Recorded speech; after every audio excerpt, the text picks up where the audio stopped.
France.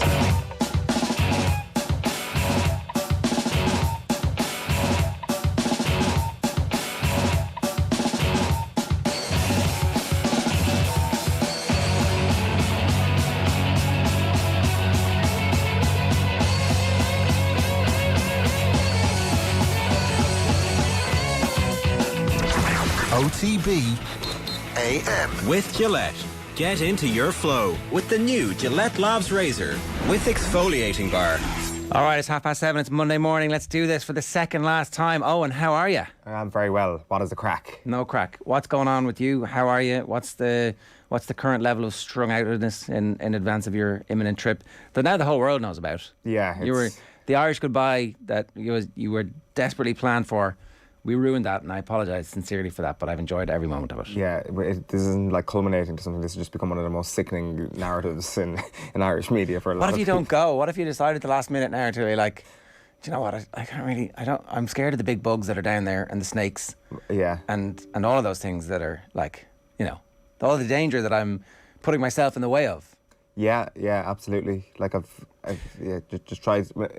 It's spider season in Ireland. Like it's the time of year where you got the insects moving into the house. I've tried to embrace that as much as possible, just in terms of practice. And I think I could bottle it on Wednesday. I could just be like, nah. I got up this morning and I was very tired and I was like, I can't actually be bothered getting out of bed on Wednesday for my flight. Is there any chance of an upgrade?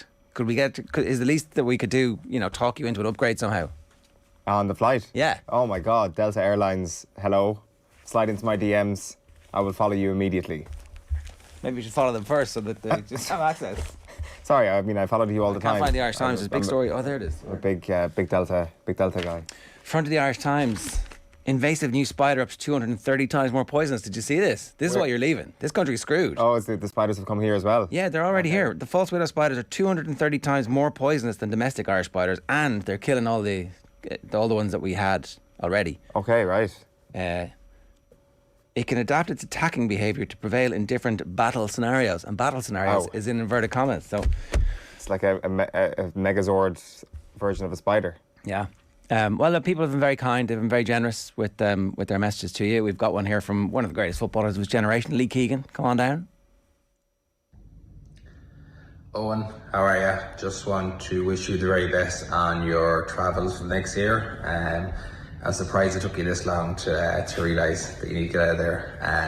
I know all mess inside. I know the guys are going to miss you a lot, especially on the banter throughout the campaign and stuff like that. So hope you have a great time. I'm sure you'll make the wise decision and come back to the great guys and off the ball. So listen, have a great time. Chat to you and get back. Take care. We didn't get one from anybody on the Mayo County board who were in the room that night that you made your report. Yeah, there's a bit of, thankfully, a bit of, what's the word I'm looking for, a dichotomy maybe between the players and the county board officials of that era, thankfully.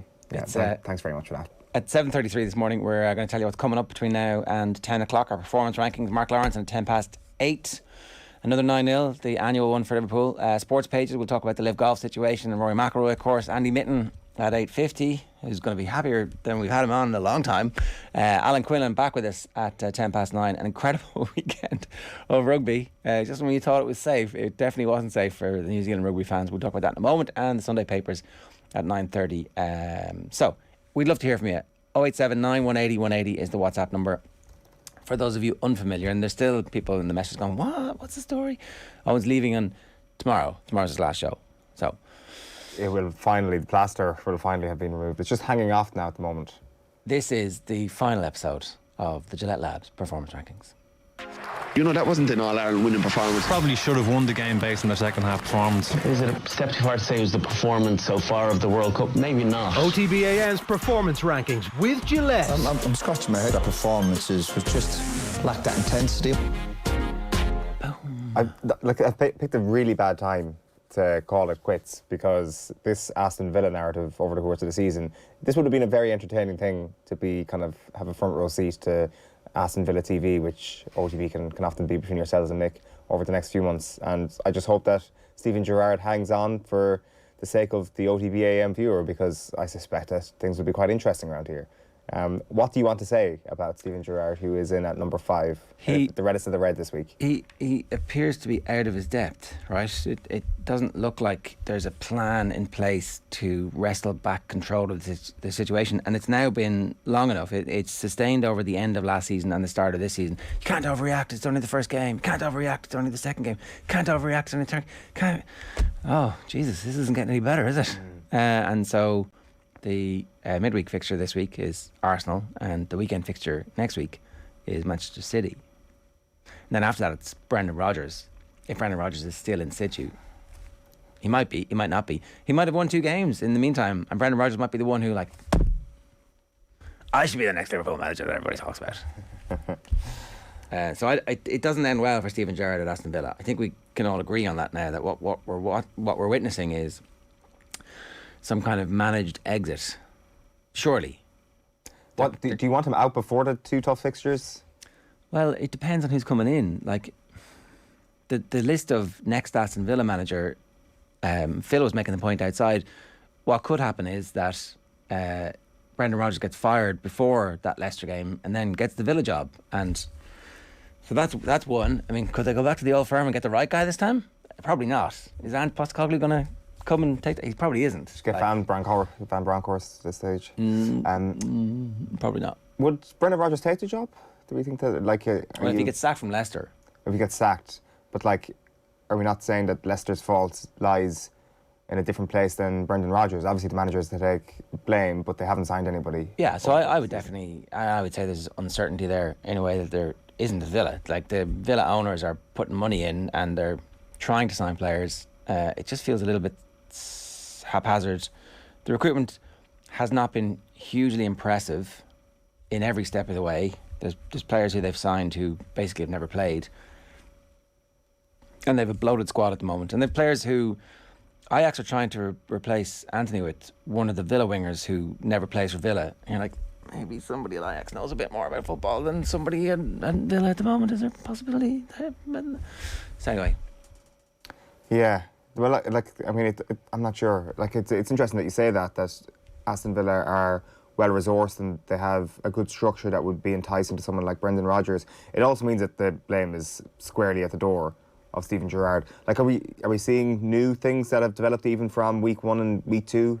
Like, is the fact that new bad things? New bad things is what I mean. Like, I mean, are the bad things that continue to be bad? Does that just make it all worse when, like, for example, not having Buendia and Coutinho in the same team? I presume that's something that Villa fans are, like, exceedingly frustrated about, and it's just getting worse the more that kind of goes on. I don't know if Villa fans want. I don't know.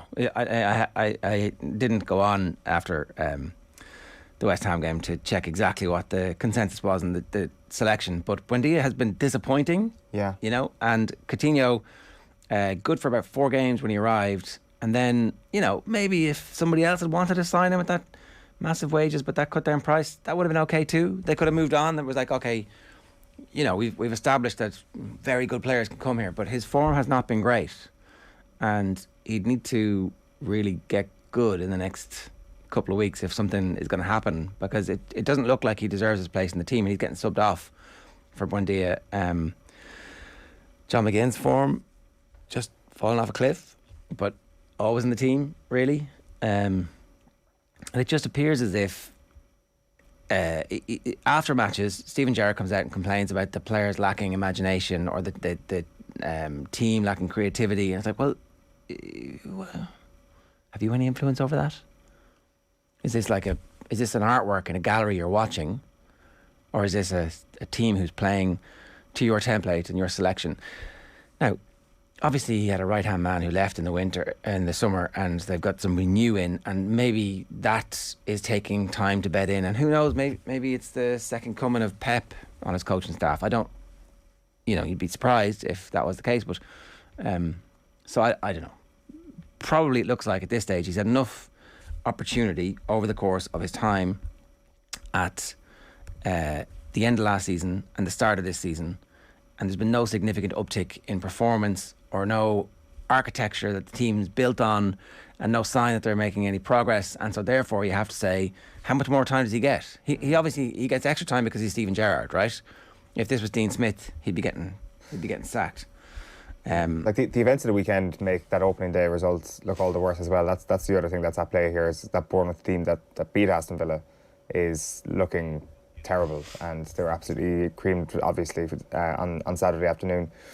Like TalkSport, right? Who, like, not particularly inflammatory when it comes to this kind of stuff.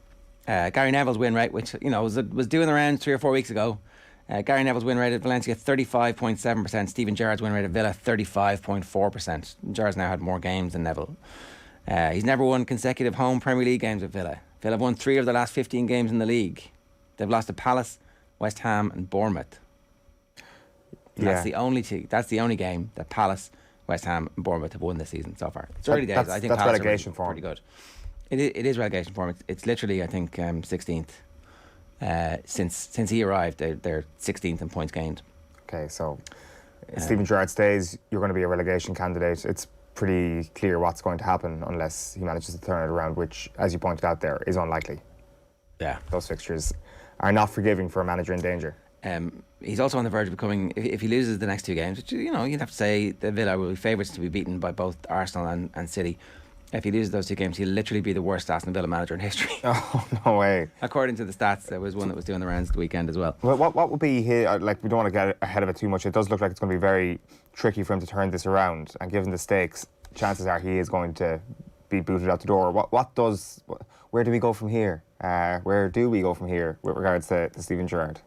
Like in terms of his career, have you seen anything, like, as a Villa fan over the last year where this could maybe work at a bigger club? Or it never really struck you like Stephen Gerrard was going to be the best of managers, did it? Like it always felt like his style of play was to be the hero and to take everything on his own shoulders. And being a manager now involves making sure that the strength and conditioning coach is like world class, and that they have a plan for every single one of the senior squad and the under 23s and the under 19s, so that if at any point during the season you need them, they're going to be available to you. And you need to understand the depth of work that they're doing, not just today, but to like plan 6 months and 12 months and 2 years down the line. And then you also need the same with the medical staff, and that's like 3 or 4 people. And then you need to make sure that like the agents aren't completely ruining the lives of your young footballers. And then you also need to manage the board, and then you need to have a relationship with the fans, and then you need to have a relationship with each of the individual players at those 3 teams. Like you can't be a hero in that scenario every day. You can't walk in and go, let's go, give me the ball, which is what he did when he was playing. And that seems to have been the hallmark of him. Like he was always a worrier as well as a footballer. It always looked like he was stressed, like except when he was scoring. And even then when he was scoring, a lot of the time it was like, yes, I've done that thing that you said I couldn't do, that there was an element of that. And that's just not perfect for being a manager of 150, 200 people who influence the outcome of the game at the weekend. Being a manager is hard, it turns out. It's a really, really hard job, and actually trying to translate the playing skills to that probably isn't ideal. Like I think he is unfortunate in that he is such an icon on the pitch that it was always going to be a very harsh criticism that was going to come his way. But those are the stakes of the Premier League, I guess. Maybe he should have stayed at Rangers. I don't know. Maybe stay at Rangers. Rangers fans will tell you it was starting to show signs of cracking at the end. Maybe cracking's a bit strong, but certainly things have plateaued a little bit. I think that's been their take on him. And then maybe it's a championship club. Like, Frank Lampard has got another couple of opportunities, which is surprising. So I guess Stephen Gerrard will get some more opportunities if this doesn't work out, or if he fails to arrest the slide that he's in at the moment. Alan O'Neill says, pleasant surprise. I thought Owen was gone from Friday. Brian Dillon says, so while Owen is off on the adventure of a lifetime, we'll all still be here listening to the downfall of mediocre managers who manage a perpetually mid-table team. Where did it all go wrong? I'll be listening to that. 7:44 a.m. this morning here. OTB AM brought to you live each morning by Gillette Labs for an effortless finish your day. It's the last, for now, from Owen, because we'll be doing this next week with somebody else. Just to let you in the secret there, Owen. The show must go on, baby. I'm going to be so jealous. The All Blacks, next up in the red this morning. So the Rugby Championship is clearly drunk at the moment. Argentina beating New Zealand, Australia beating South Africa at the weekend, which is kind of a result that's gone under the radar because obviously New Zealand is the story and it's been the big show for the last month or so. They're in this sort of Manchester United-esque boom-bust cycle where after every big win, we think they're going to win it all and after every big defeat, we think that the manager's head is going to roll. And Ian Foster, is he back on the chopping block now after the weekend, or do we just need time for the Joe Schmidt plan to actually work and to permeate the minds of the people? Or is actually Joe Schmidt just going to become head coach of the All Blacks? Like, obviously, it seems that if... Now, like, I mean, New Zealand Rugby have come out and they've backed Ian Foster, and it would be a surprise if anything were to happen soon.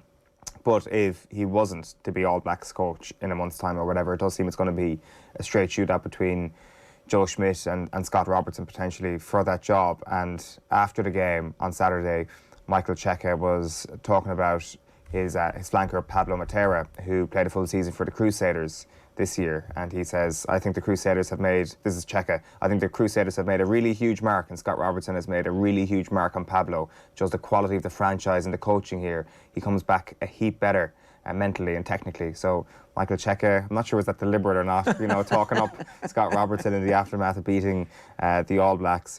And he also had like a little bit of a pop back at Ian Foster when Foster was complaining about the refereeing, and he kind of like accused him of sour grapes as well. So the beef may be a little bit real between Michael Cheika and Ian Foster. He certainly thinks that Scott Robertson would be a good coach. I do like Cheika. He's kind of always aware of everything he's saying, and very compelling character. And now is turning the Pumas into something really interesting, like himself and Contepomi. I don't want to see them on the opposite sideline. Especially don't want to see them on the opposite sideline during a World Cup. Yeah, like that's the thing about next year's World Cup exit for Ireland, is that it'll at least come against a good team. It's not going to be like this Argentinian team that are on the upward trajectory and are probably going to take out a big fish. There's just something more painful about losing to Argentina. But like, I mean, in a way, they've kind of ruined our year anyway, because like this was supposed to be Ireland's moment. Yeah, and it turns out everybody can do it. This was supposed to be our great national arrival for 2022, and yeah, everybody's just doing it. Like it is remarkable.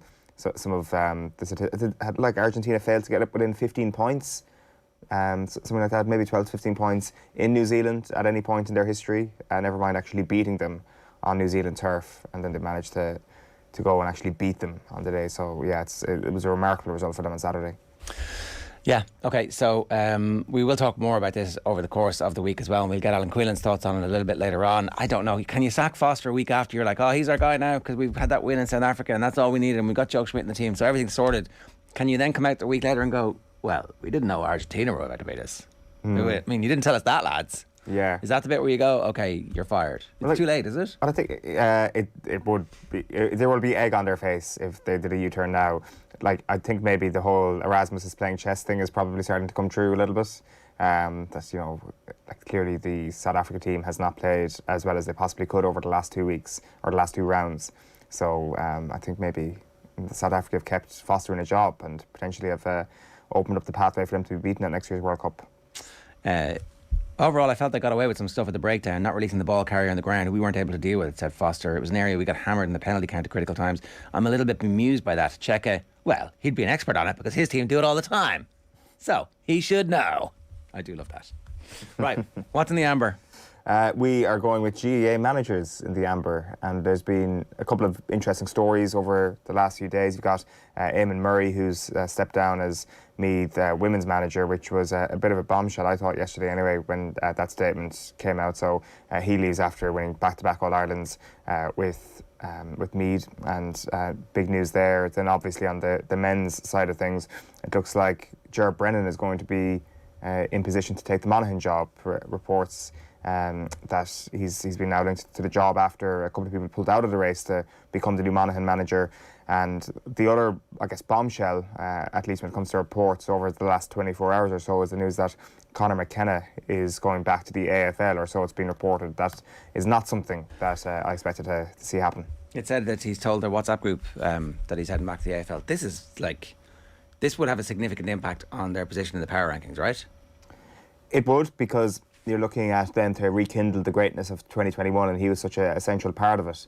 Like, I mean, he had a poor season this year, I suppose, and it's hard to kind of say that too many of the Toronto players didn't have a poor season, so it's kind of hard to pick him out. But I wonder, are these two things linked? Him having not a great season, Tyrone not having a great season, and also the decision to go back down under. Like, was the year that bad for Tyrone that it's actually forced Conor McKenna to be like, screw this, I'm actually done? Or was actually his coming home always going to be a short-term thing? Was it kind of a COVID-related decision, and now kind of life is back to normal, and he has his All-Ireland medal, crucially? Is he just like, I want to go earn money and live in a great country again? I mean, it's you can see it's the Ty Connelly blueprint, isn't it? Come home, go back. It never felt like that was his plan, though. It didn't. It definitely didn't. It felt like he was here for the long haul. But then, if somebody rings you up and says, here, listen, we have a contract for you, it's hard to turn that down, right? Yeah, like, I guess he had experienced all that before. He knows what it's like. He knows what the pitfalls of it all, and he had obviously weighed it up before that he was going to leave that behind. But things change, and like, as I say, getting that All-Ireland medal, like, that could be the satisfying element of it all, that his job here is done. And maybe if he hadn't that All-Ireland medal, maybe he'd be hanging around to try and get them over the line. But it does, of course, it impacts on like where you're looking at next year with regards to All-Ireland contenders, because even if he wasn't a starter in the team next year, he'd be a hell of a player to bring on. Like, he was absolutely sensational throughout 2021, and the ease with which he managed to slot back into Gaelic games was actually pretty stark. And they used him really intelligently. They got the most out of him in games at different times, and they did manage that squad perfectly when they won the All-Ireland. So very interesting to see what kind of a setback this is for Tyrone when it gets confirmed. And if it gets confirmed, Ger Brennan's reputation is obviously soaring. He's been involved with Moorfields and with one of the counties. What did I get this wrong? Was it Wicklow or Longford? Carlow, was it? Carlow, yeah. Yeah. So a bit left field, but that'll be interesting. You know, the young managers who are still like basically playing the game up till 18 months ago. I think that there's definitely a trend for those having an impact early doors on counties. And I don't think Monaghan are done just yet. I know, talking to some Monaghan people recently, they were a bit down on the talent coming through, and the age profile of some of those players is creeping up, and they're getting old as a group as opposed to an influx of new talent. But, you know, one last hurrah, get the band back together, why not? Well, that's it. It's a one last hurrah mood, which kind of feels like the theme of the GAA off-season. Like, obviously with no, inter-county action over the last month, things have kind of been amplified a little bit more.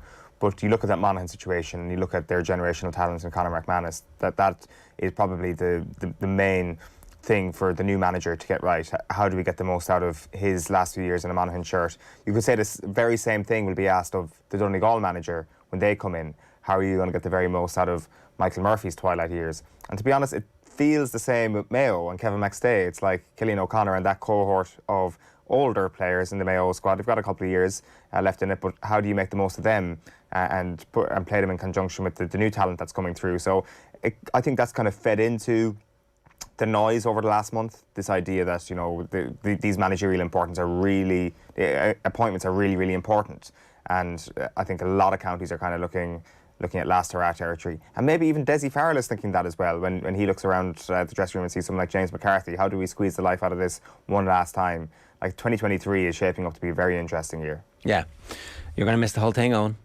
Yeah, could be back for it. Who knows? This is the longest off season of all time. Inter-county off season. It's very long. So what the implication there would be that you'd be back in like 3 or 4 weeks. Is it? That's going to be very difficult for you to just. Will you just say nothing? You just appear one day. How are you lads? Yeah, good weekend last weekend. Yeah. Here's my performance rankings. Oh, and we dropped that slot while you were away. No one had the pizzazz to carry it off the way you do. Yeah, Monday morning pizzazz. People will miss that. That's what people will associate with you for sure. Definitely the energy we bring to proceedings. So what is the over-under on how far you're gonna make it and how long you're gonna be away? Over-under, I'd say 6-7 months. Right. 8, maybe 9. Big difference. I don't know is the answer. People expect like very interesting answers when they're asking me about my plans and all that. I actually don't really have many plans in terms of like specific things or time slots or anything like that. Just going to sleep for a couple of days and then think about it. In America? Yeah. In expensive hotel rooms? Yes, exactly. There you go. That's good. Well, yeah, fair enough. And what's your expectation like? Because you're going to do a bit of bussing around, are you? Yeah, 100%. Like, I've been warned about this. What have you been warned that's interesting? Well, it's just hard, because I'm just doing a couple of days in the States before going further south. People just say, don't get the Greyhound bus. The Greyhound murderers. Yeah, exactly. And I'm like, that's exactly how I'm planning to get around the country. I have been on one before. and it was a lovely experience. I don't know what people talk about. This clip will be played like on the 9 o'clock news as shocking news emerges from across the Atlantic. You see, by saying that, you're warding off the possibility of it by tempting. It's a wise decision to talk about these things openly. Cause the man who thought he was smarter than the Greyhound bus. Serial killer. Yeah. I mean, you hope it'll be like a famous serial killer at least, not one of those ones that we never hear about. Yeah, like I want to be part of like a true crime documentary at some point. Then they'll play this clip. Yeah. 7:55 this morning. We're moving to green. You should be in the green this morning, Ger. I mean, you are a triathlete now. You didn't just do this at Triathlon during the summer. You are now a triathlete, and you kept this very quiet. What's going on? Well, you spoiled my bit, Eoin. You spoiled my bit. I was going to come back from ads wearing my medal. Oh shit! Well, if you just told me. Well, how can I tell you that then it's not a bit? You're like, that bit where I was like, anyway. Let's just forget that happened. We can't. Oh, do you have your medal there? It's out there, yeah. That was my bit. Oh, nice. It is a nice put medal. that on. There you go. But now I just look like a complete dickhead. Thanks. Hey. Finally, the comic timing. Finally. Tell us about yesterday. What was it? A car triathlon? Yeah. Well, you're triathlons. You're swimming in the Liffey, which is actually not as bad an experience as you might think. But occasionally, you put your hand in slimy, and it kind of follows you along. Oh. And you're like, what is that? Maybe I won't look down. And the plants are weird. They're kind of like they kind of billow, and they glisten. And then occasionally there's rubbish there, like floating tinfoil, and you're like, what is that? I should stay away from that. And also, it's very long. At one point, I did have to roll over and like do the backstroke. Oh, really? Oh, yeah. Because it's 750 metre swim, which I'd never done before. But obviously, that's 750 metres if you can swim straight. Okay, I see. And you're getting pushed from side to side. Well, you're just like meandering like a drunk, you know? I don't want to like destroy your beautiful image that you painted of the Liffey there, but I was in town yesterday and I was crossing the Liffey and I saw like there was like a bit of a commotion around by me. There was like 3 people like pointing into the river, and I just took a little glance over, and I don't know what they were pointing at, but I just saw a little creature moving and swimming along in the river. I don't know what it was. I was going to have a second look, and I was like, are the people of the tourists in Dublin, are they going to go home and be like, yeah, we saw a rat swimming through the river right through the middle of the city? And make them feel at home. It was just for the Americans. Yeah. Oh, it was an otter. Of course it was. Like the water is so clean that the otters have decided to move in and they get the best fish. Yeah. That was it.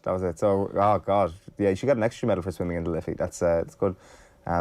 And you managed to finish it, no problem? I wouldn't say no problem, Eoin. I would say that I'm absolutely in bits right now. But I did finish it, which at various stages, because you had your drinks on Thursday night, which was not ideal preparation, and then a friend of mine had a gathering on Saturday afternoon, which I attended and probably shouldn't have, but I did. And so I would say not doing a triathlon with a hangover is definitely to be preferred. But also I had to fix a puncture at 7 a.m. on Sunday morning. I was in no fit state to be doing that. So, but yeah, every time we do these, I rave about the community spirit, and it is amazing. There are people literally of all age groups. Like they do the elite before you, so you get to see these kind of super fit humans. Some of whom had been at the Commonwealth Games, right?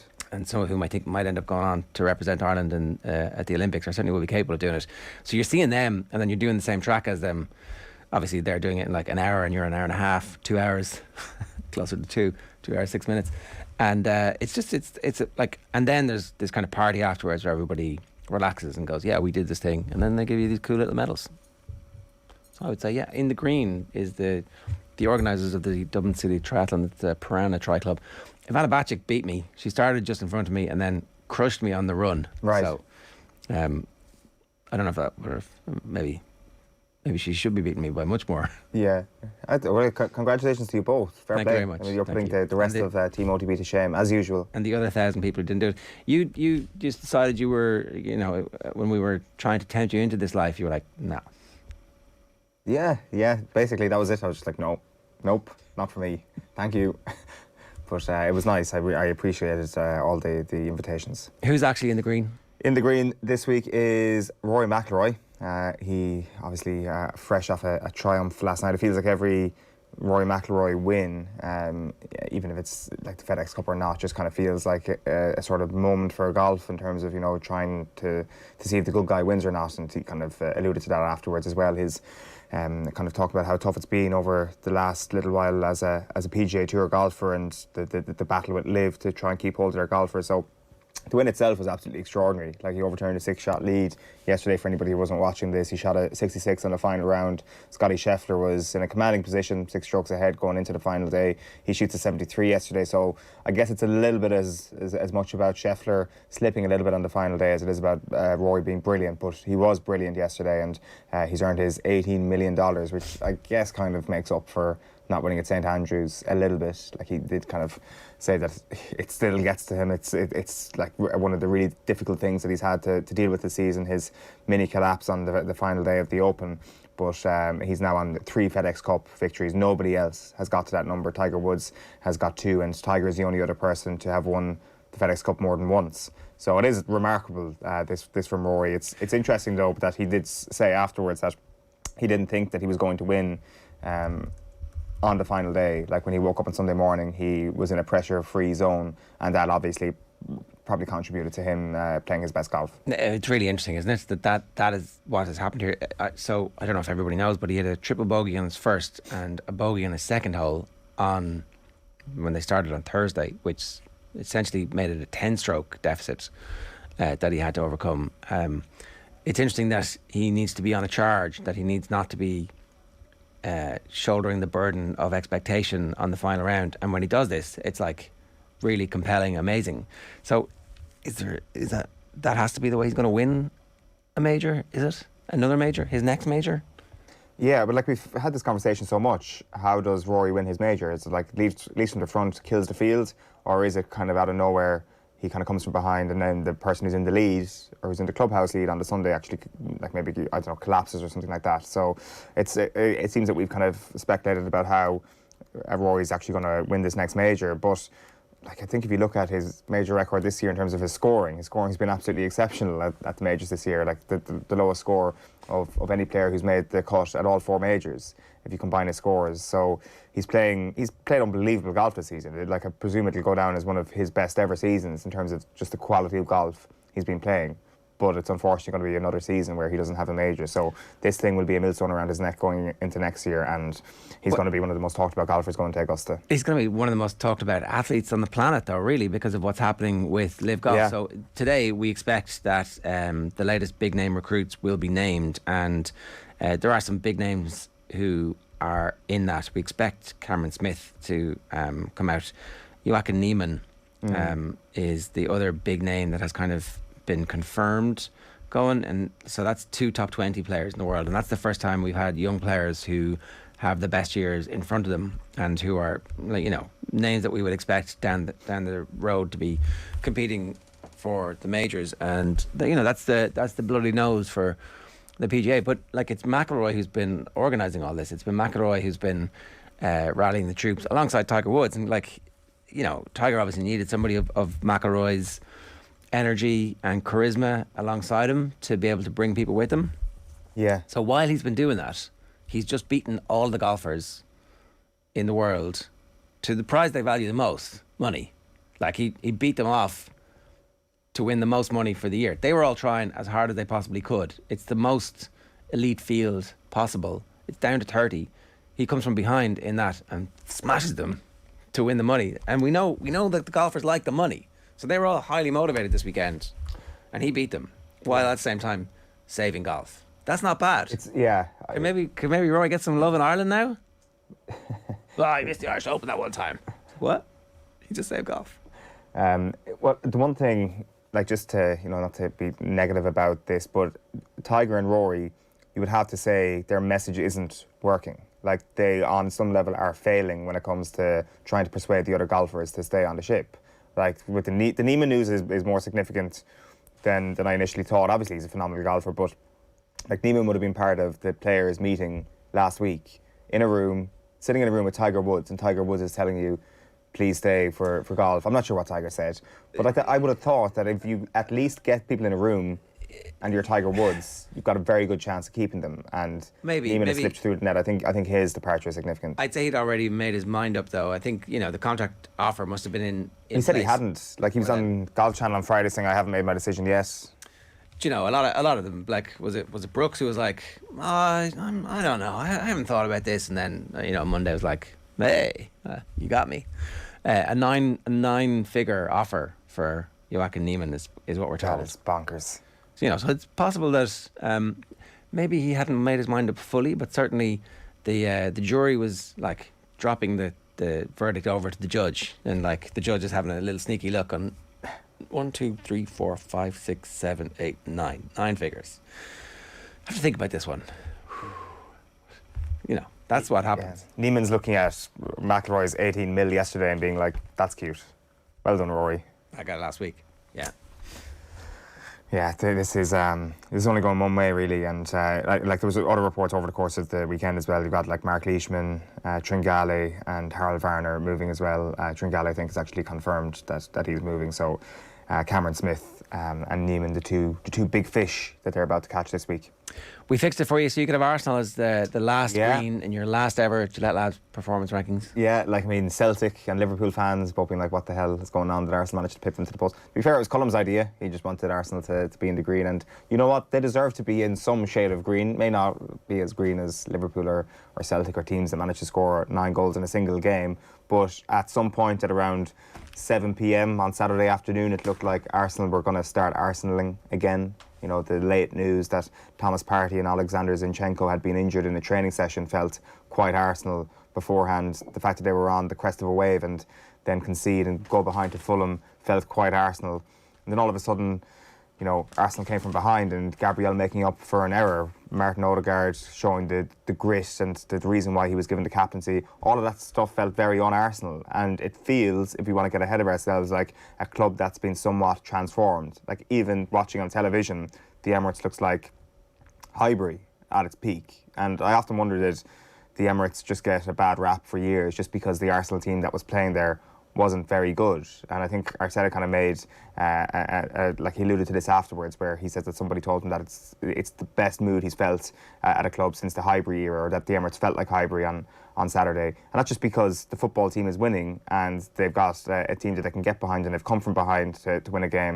And I think that every stadium is rocking when their team is playing well. So their form is excellent. They play Manchester United next Sunday, obviously, after Aston Villa. So that's going to be the first significant challenge you'd have thought of this Arsenal team this season. It is way too early to assume that anything special will happen this season. And the objective is very much the same as it was at the start of the season, which is to get top 4. But they're looking... There's just an element of grit about how they had to win on Saturday night. But as Richard Keys said, it's Fulham. Stop celebrating, Arsenal fans. Did Fulham. Did he? Oh, yeah. Oh, well, on Fulham, Sports, yeah. Fulham are pretty good, right? Fulham are going to be tricky this season for a lot of teams. They've got a lot of things that you would want to be a team who finishes 12th or 8th, and they're going to take points from better teams than them. And they already have when it comes to Liverpool, for example. So they've definitely proven that they're going to be a kind of like a pebble in the shoe of a lot of teams this season. But yeah, no, the big takeaway is just kind of that post-match atmosphere at the Emirates. And sure, your angle on it can be, they've just won a league game. That should not be the atmosphere post-game.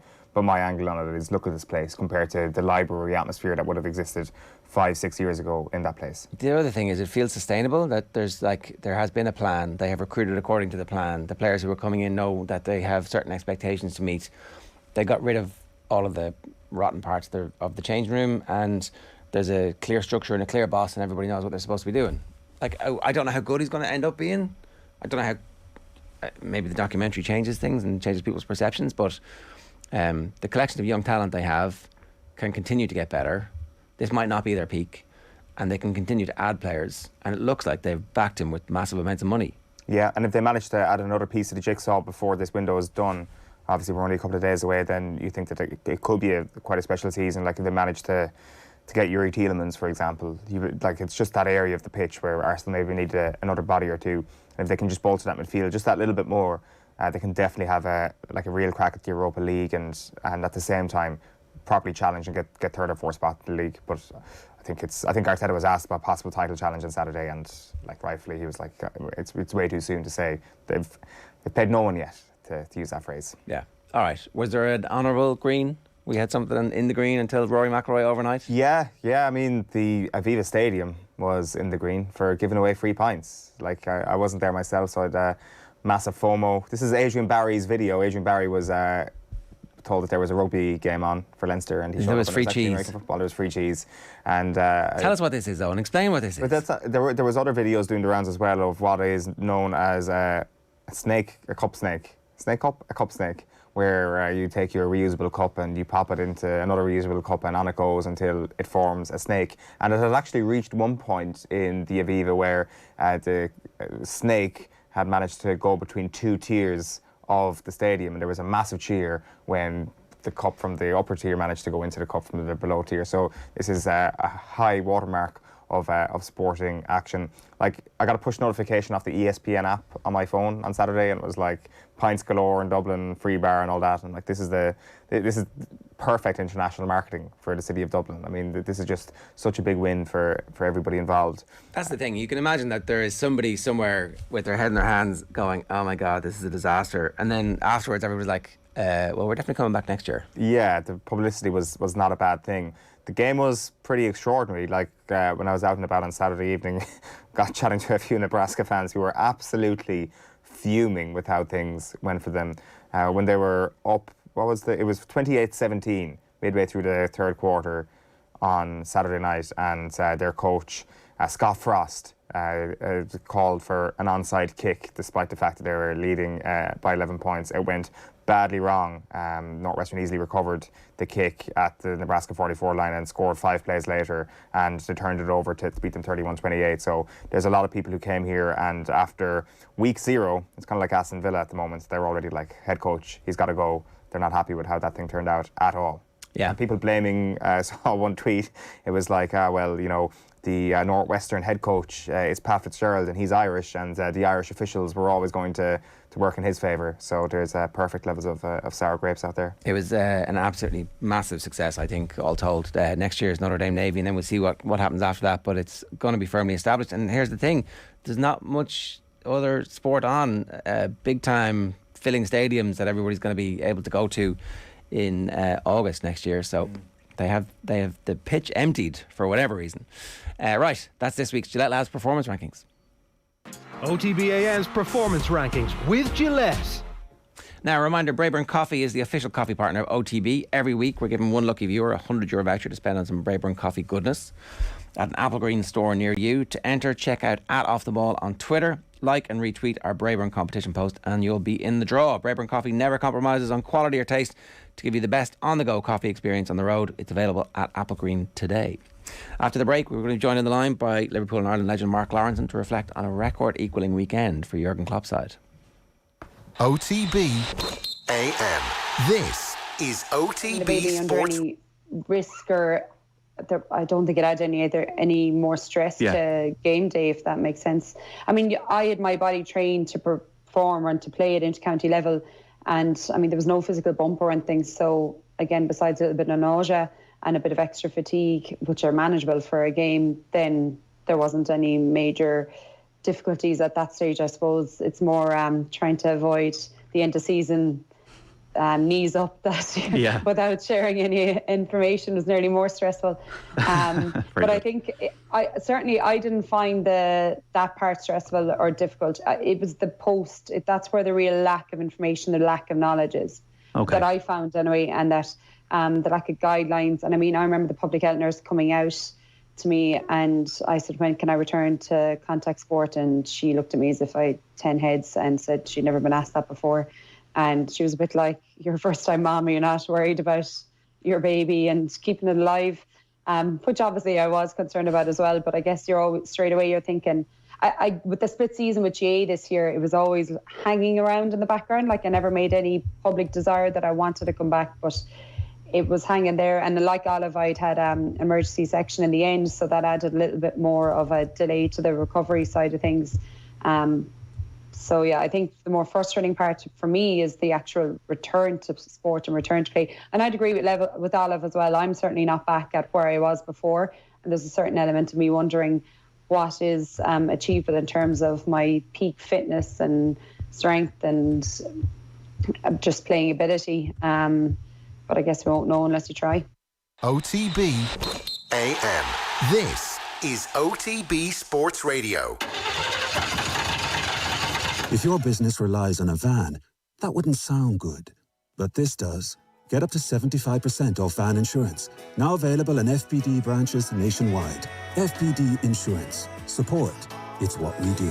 75% no claims discount based on 5 years claims free. Available on new van policies. Used for farm or business purposes. Terms and conditions apply. Underwritten by FBD Insurance plc. FBD Insurance Group Limited, trading as FBD Insurance, is regulated by the Central Bank of Ireland. OTB AM. With Gillette.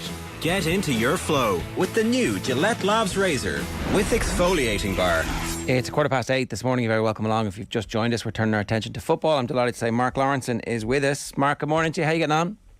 I'm all good, thank you. You? Yeah, good. That Liverpool performance, we hadn't seen any real signs of it up to this point. And how important is it just that they got their season up and running effectively?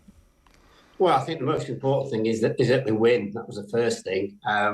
Bournemouth were abject at best, but it'll obviously gives you a feel good factor throughout the club because of the way the results went, etc. But just to win was the most important, and to get back into that kind of pressing mould, which they haven't really done in the first 3 games prior to it.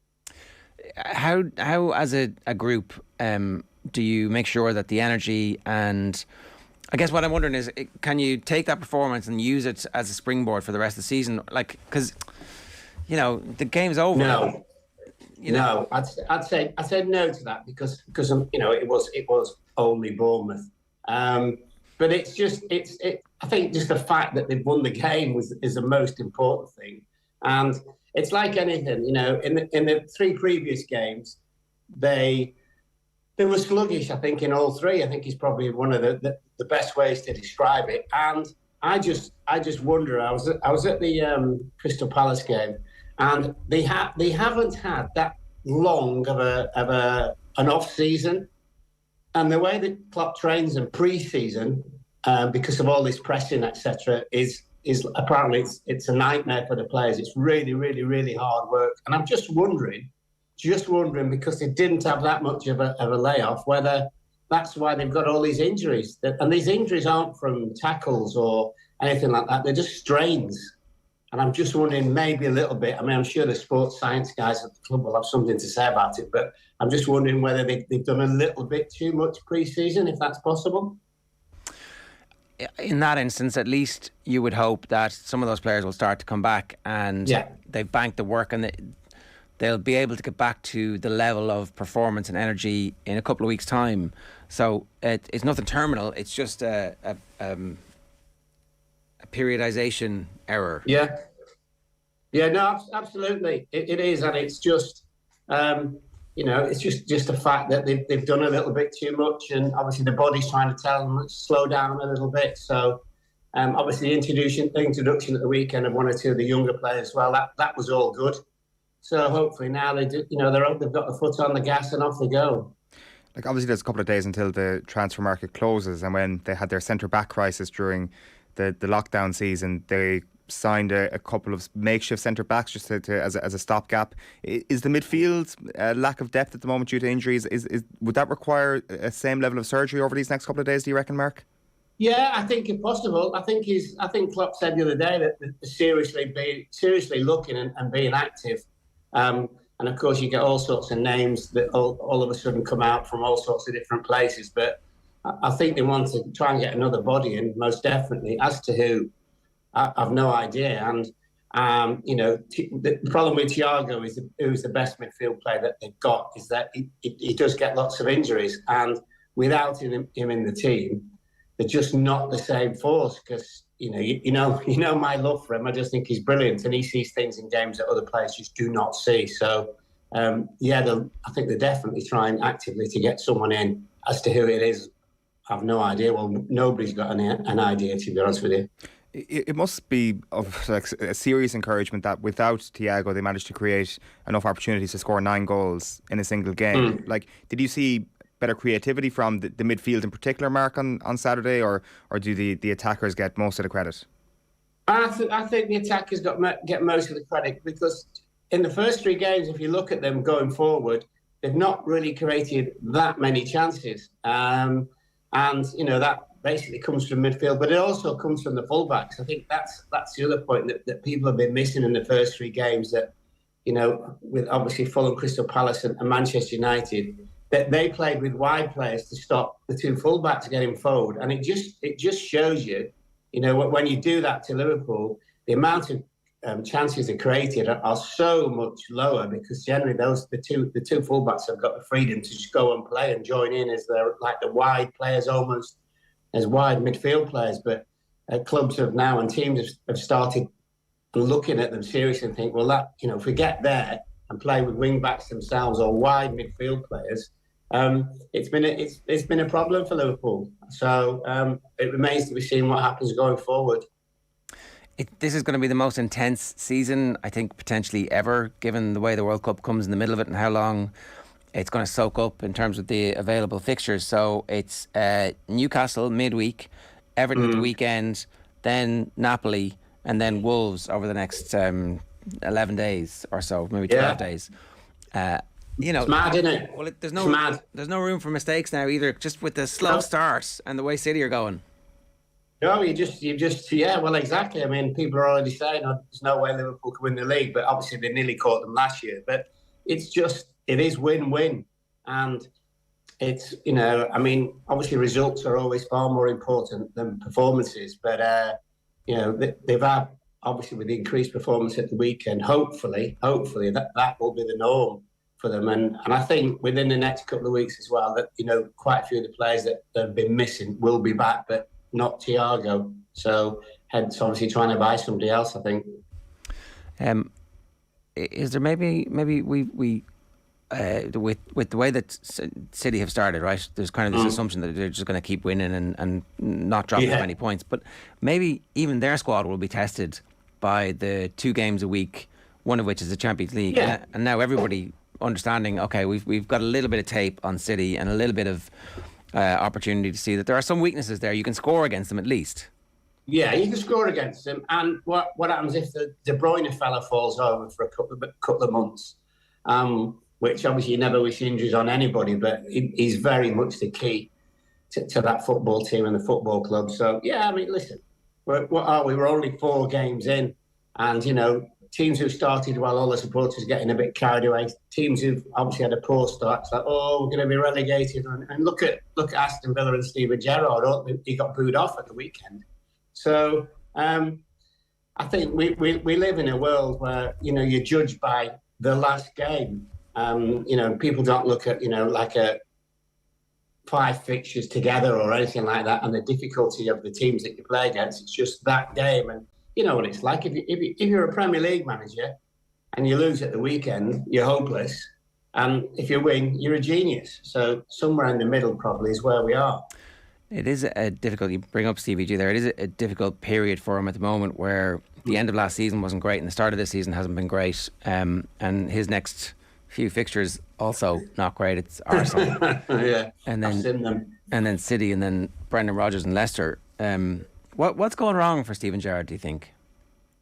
You know what? I really don't honestly know, because I spoke to Gary McAllister right at the end of last season, and I said, would you be doing much business in the transfer in pre-season kind of thing? He said, yeah. He said, but one of the problems is we need to get a few out as well. But he's certainly, he's brought enough players and brought them in. I saw them against Everton, and they played with the 2 up front. And obviously they beat Everton. I don't know what it is about them. I'm not convinced about them defensively. Obviously, they left Mings out at one stage, and then the next time he was back in, I think the next game. And I don't know. It's almost like they were looking at him thinking, well, is he the problem? And then all of a sudden he's picked to play in the next game. So it would suggest to me that whoever came in for him, they didn't think was as good as Mings himself. So I think the other thing as well, they just look at them defensively, and I think you can get at them.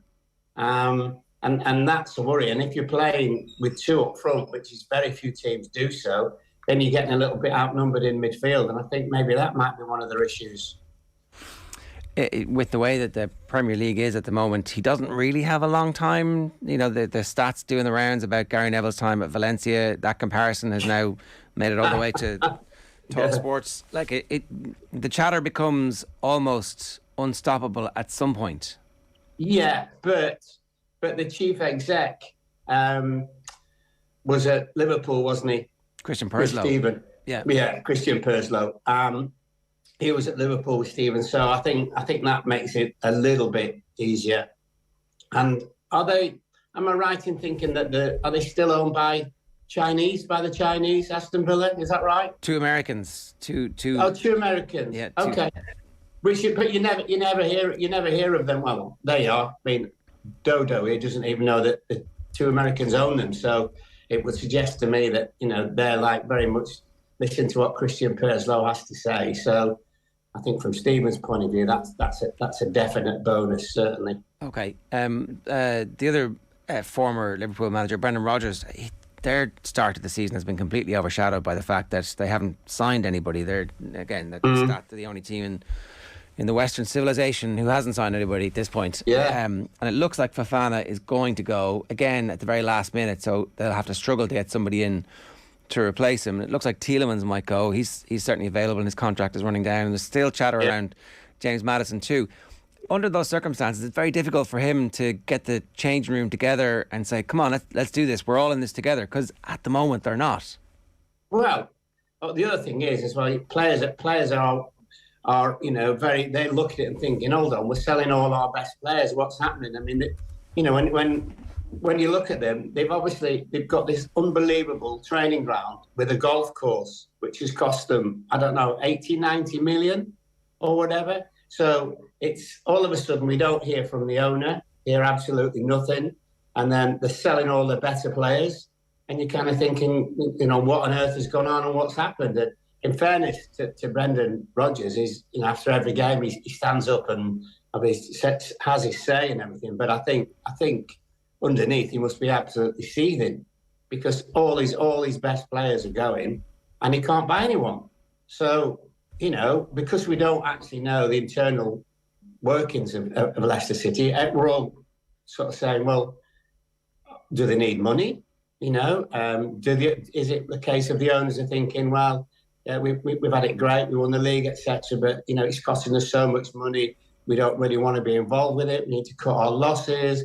And that's the only way you can look at it, because, you know, yes, you can sell players, obviously. You know, even the very top clubs lose top players. So, and Leicester obviously lost and are losing and are about to lose some top players. But you still got to get people in. Otherwise, you're not going north, are you? You're going south. So it's a real tough period for him. And in fairness, I would never have been the biggest Brendan Rodgers fan, to be honest with you. But I actually feel loads of sympathy for him, because he's trying to manage with his hands tied behind his back. I think a lot of people are probably in the same boat, that there's a grudging admiration for the job that he's done at Leicester under the circumstances. Yeah, no, he's done a good job. There's no argument about that whatsoever. But all of a sudden, how can he do a good job when they're taking his best players away from him? And I mean, I wouldn't mind betting they've had one or two phone calls coming in to take, obviously, you know, the best player, the goal scorer, because, you know, loads of teams would love to take him regardless of the age that he's at. And that would be the end for Leicester, to be honest with you. Like, it does feel it's that sort of structure around the club, and in terms of not being able to sign players, which is going to insulate Brendan Rodgers somewhat from Leicester's poor season, which is probably imminent at this point. Do you think he really regrets now not maybe taking a bigger job last year, if there was one on the table? I'm not sure did Chelsea or Manchester United, if those links were ever really close to happening, but it did feel that if there was ever an offer, that Rodgers felt he was probably in a good project at Leicester and may have stayed anyway. Yeah, well, I don't think he had any chance of going to the two clubs that you mentioned, most definitely. But the great thing for him was that, you know, he was in total control at Leicester in terms of the playing side, absolutely everything about it, and was probably in the off-season with Giuseppe, probably looking at all sorts of players to bolster and boost the squad, probably defensively as much as anything. And it's, they let Schmeichel go. I know I think he had a year left on his contract and everything, but that's a strange one because he alongside Vardy, he was arguably one of their best players, if not the best player. So you're weakening the team straight away, and with losing all the players, especially by the time the window finishes, you seriously weaken the team. Where he's been fortunate, I think, is that the locals or the regular punters who go on to watch Leicester are saying, well, he's got his hands tied behind his back, so what on earth can he do? One last question for you. David Moyes obviously had a tricky start to the season, and they're very active in the transfer window now over the last 24 hours or so. It looks like they're going to spend 50 million on a player. After the game against Villa, Declan Rice was just saying pure relief. At this point, we understand that this team is better, that the expectations are much higher. So, like that, he needed a win, and they need to kind of use the win against Villa to bounce into the rest of the season. Yeah. But I don't, I exchanged texts with him the other day, but he wasn't actually worried insofar as, we'd have lost a couple of games. He was just saying, look, we're getting so many players in and so many bodies, which is what he asked the two owners to do, and they've done that for him. And I would expect them to kick on now. And by the time he gets everybody in, I think they'll definitely be challenging for top six. So, as I say, it's like anything. You don't win a game in 3 games, and you're an absolute buffoon, for want of a better description. But he's not particularly bothered about that because he's now got everybody that he wants at the club. All singing off the same hymn sheet, Lordy Lawro, all those kind of stuffs as well. And whenever I speak to him, he just always says to me, he said, the owners are great with him. Absolutely great with them. He said they're dead straight, and they want top players, etc. And they know what they want to do. And I mean, also as well, I think eventually, and this is only my thoughts, I think they'll look to sell the two owners. And who knows who will come in? You might get another American billionaire coming in. So happy days. Yeah.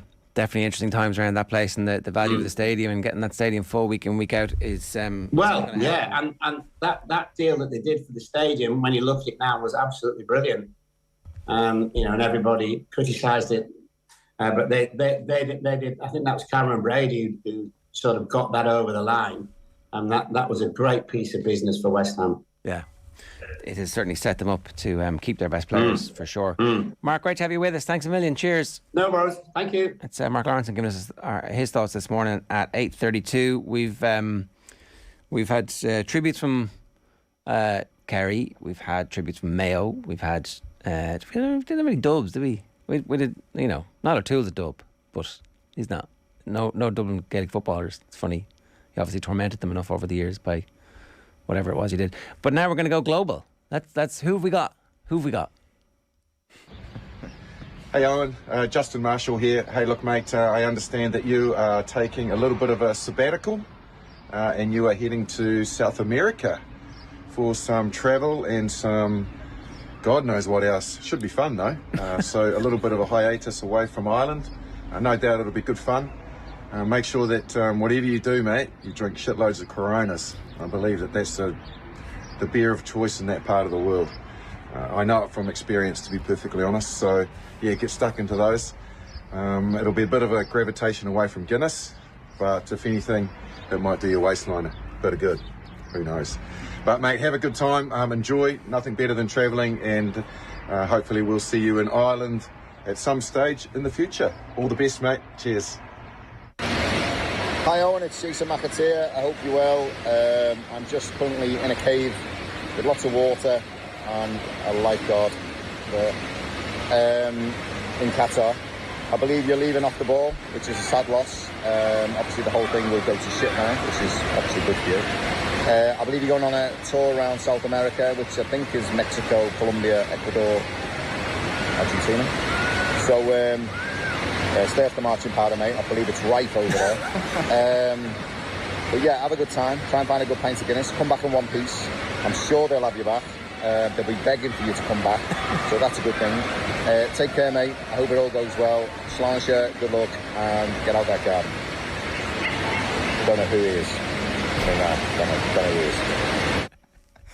Amazing.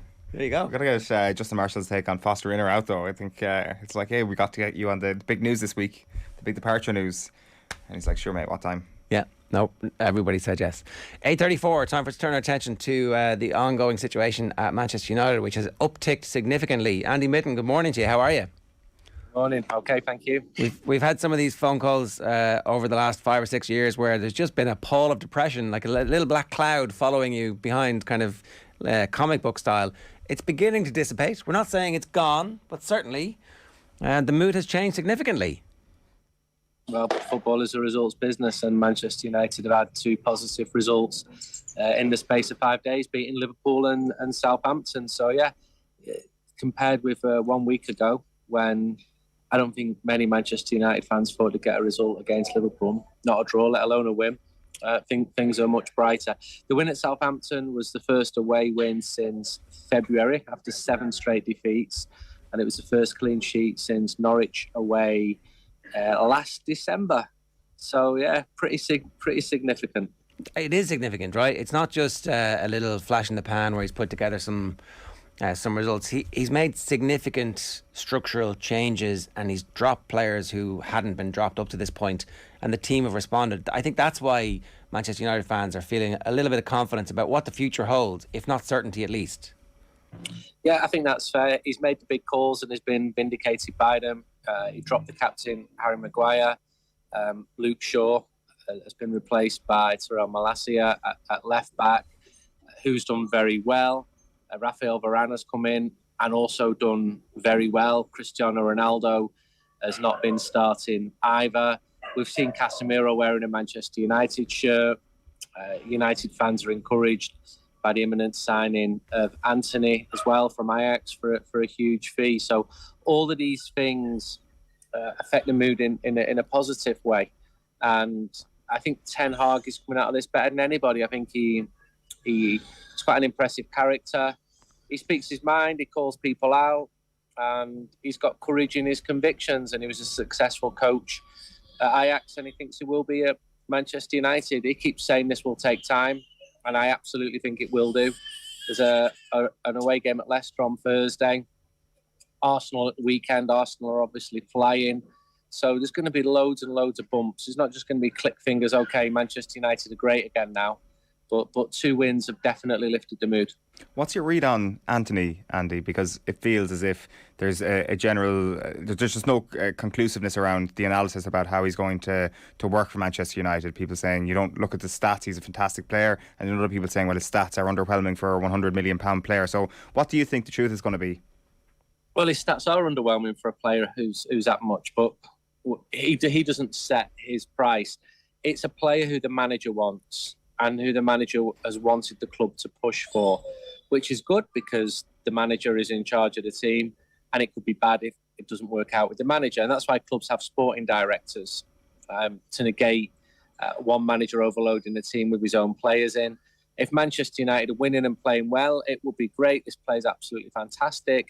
And if they're not and he's not, it will be the jump is too big from the Dutch top flight to the English top flight. I've probably seen him live 3 times.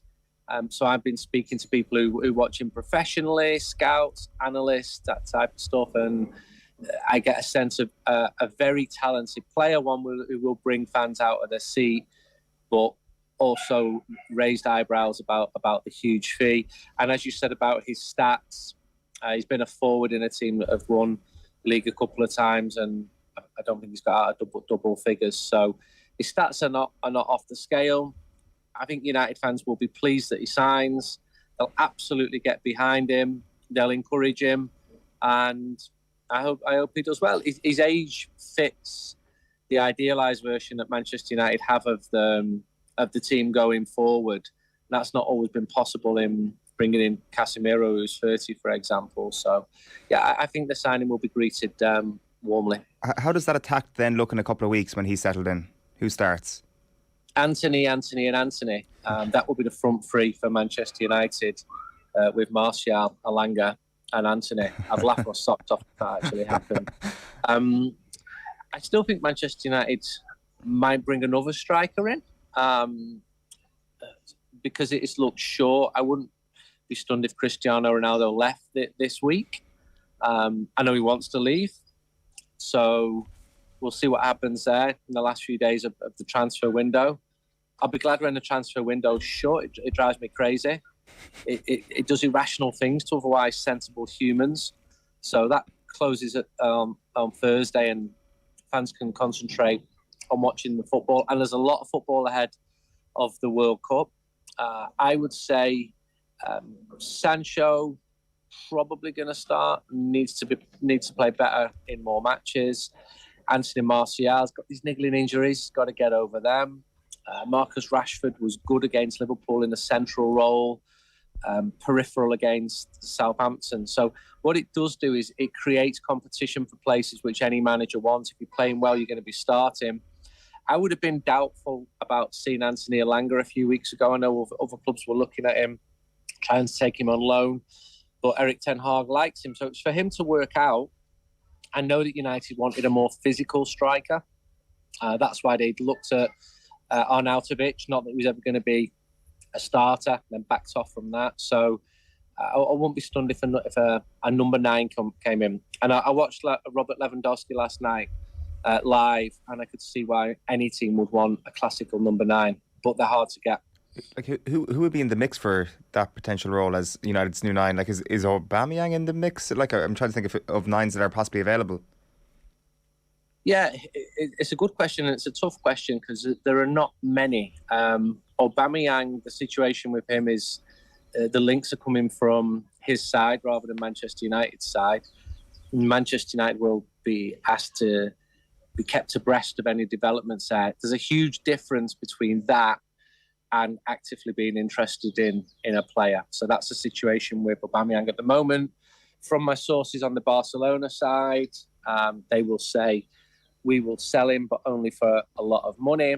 If you're Aubameyang, you're basically not starting like Frenkie de Jong because Robert Lewandowski's starting ahead of him and Pedri, Gavi, Sergio Busquets is starting ahead of Frenkie de Jong as well. So that's why I think we'll see quite a lot of activity in the transfer market in the last couple of days. Manchester United really need to move some players on and get them off the wage bill, but that's also very difficult. If Antony gets finally all through, that'll be 5 first teamers essentially that Manchester United have signed in this transfer window, which is a remarkable level of surgery done in one window. And I know everybody was saying it's going to take years, but actually if they can continue that level of activity, by the end of this season we will know exactly who Erik ten Hag wants, what the prototype of that player is, and their expectation when they join will have been set by the culture set by those new players. So it has been a remarkable window, and it's not over yet. And it's not over yet. United will have spent, if Antony comes in, £200 million. It's a huge amount. And I think that Cristiano Ronaldo's wages, I struggle to see how they will fit in with the wage structure now. And as I said, United have got to move players on. There'll be players this week looking at the situation thinking, I've got a contract here, but I'm not going to be playing football. I'm not going to be starting. So we could see a few surprises there. 5 players, maybe 6 players.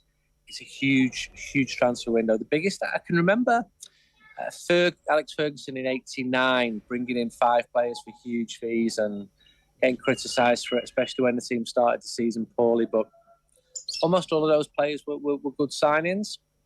So I think there's a demand from some fans to sign more players. It's ridiculous. United could sign Antony today and Robert Lewandowski tomorrow, and you'll still find some fans going, we need more.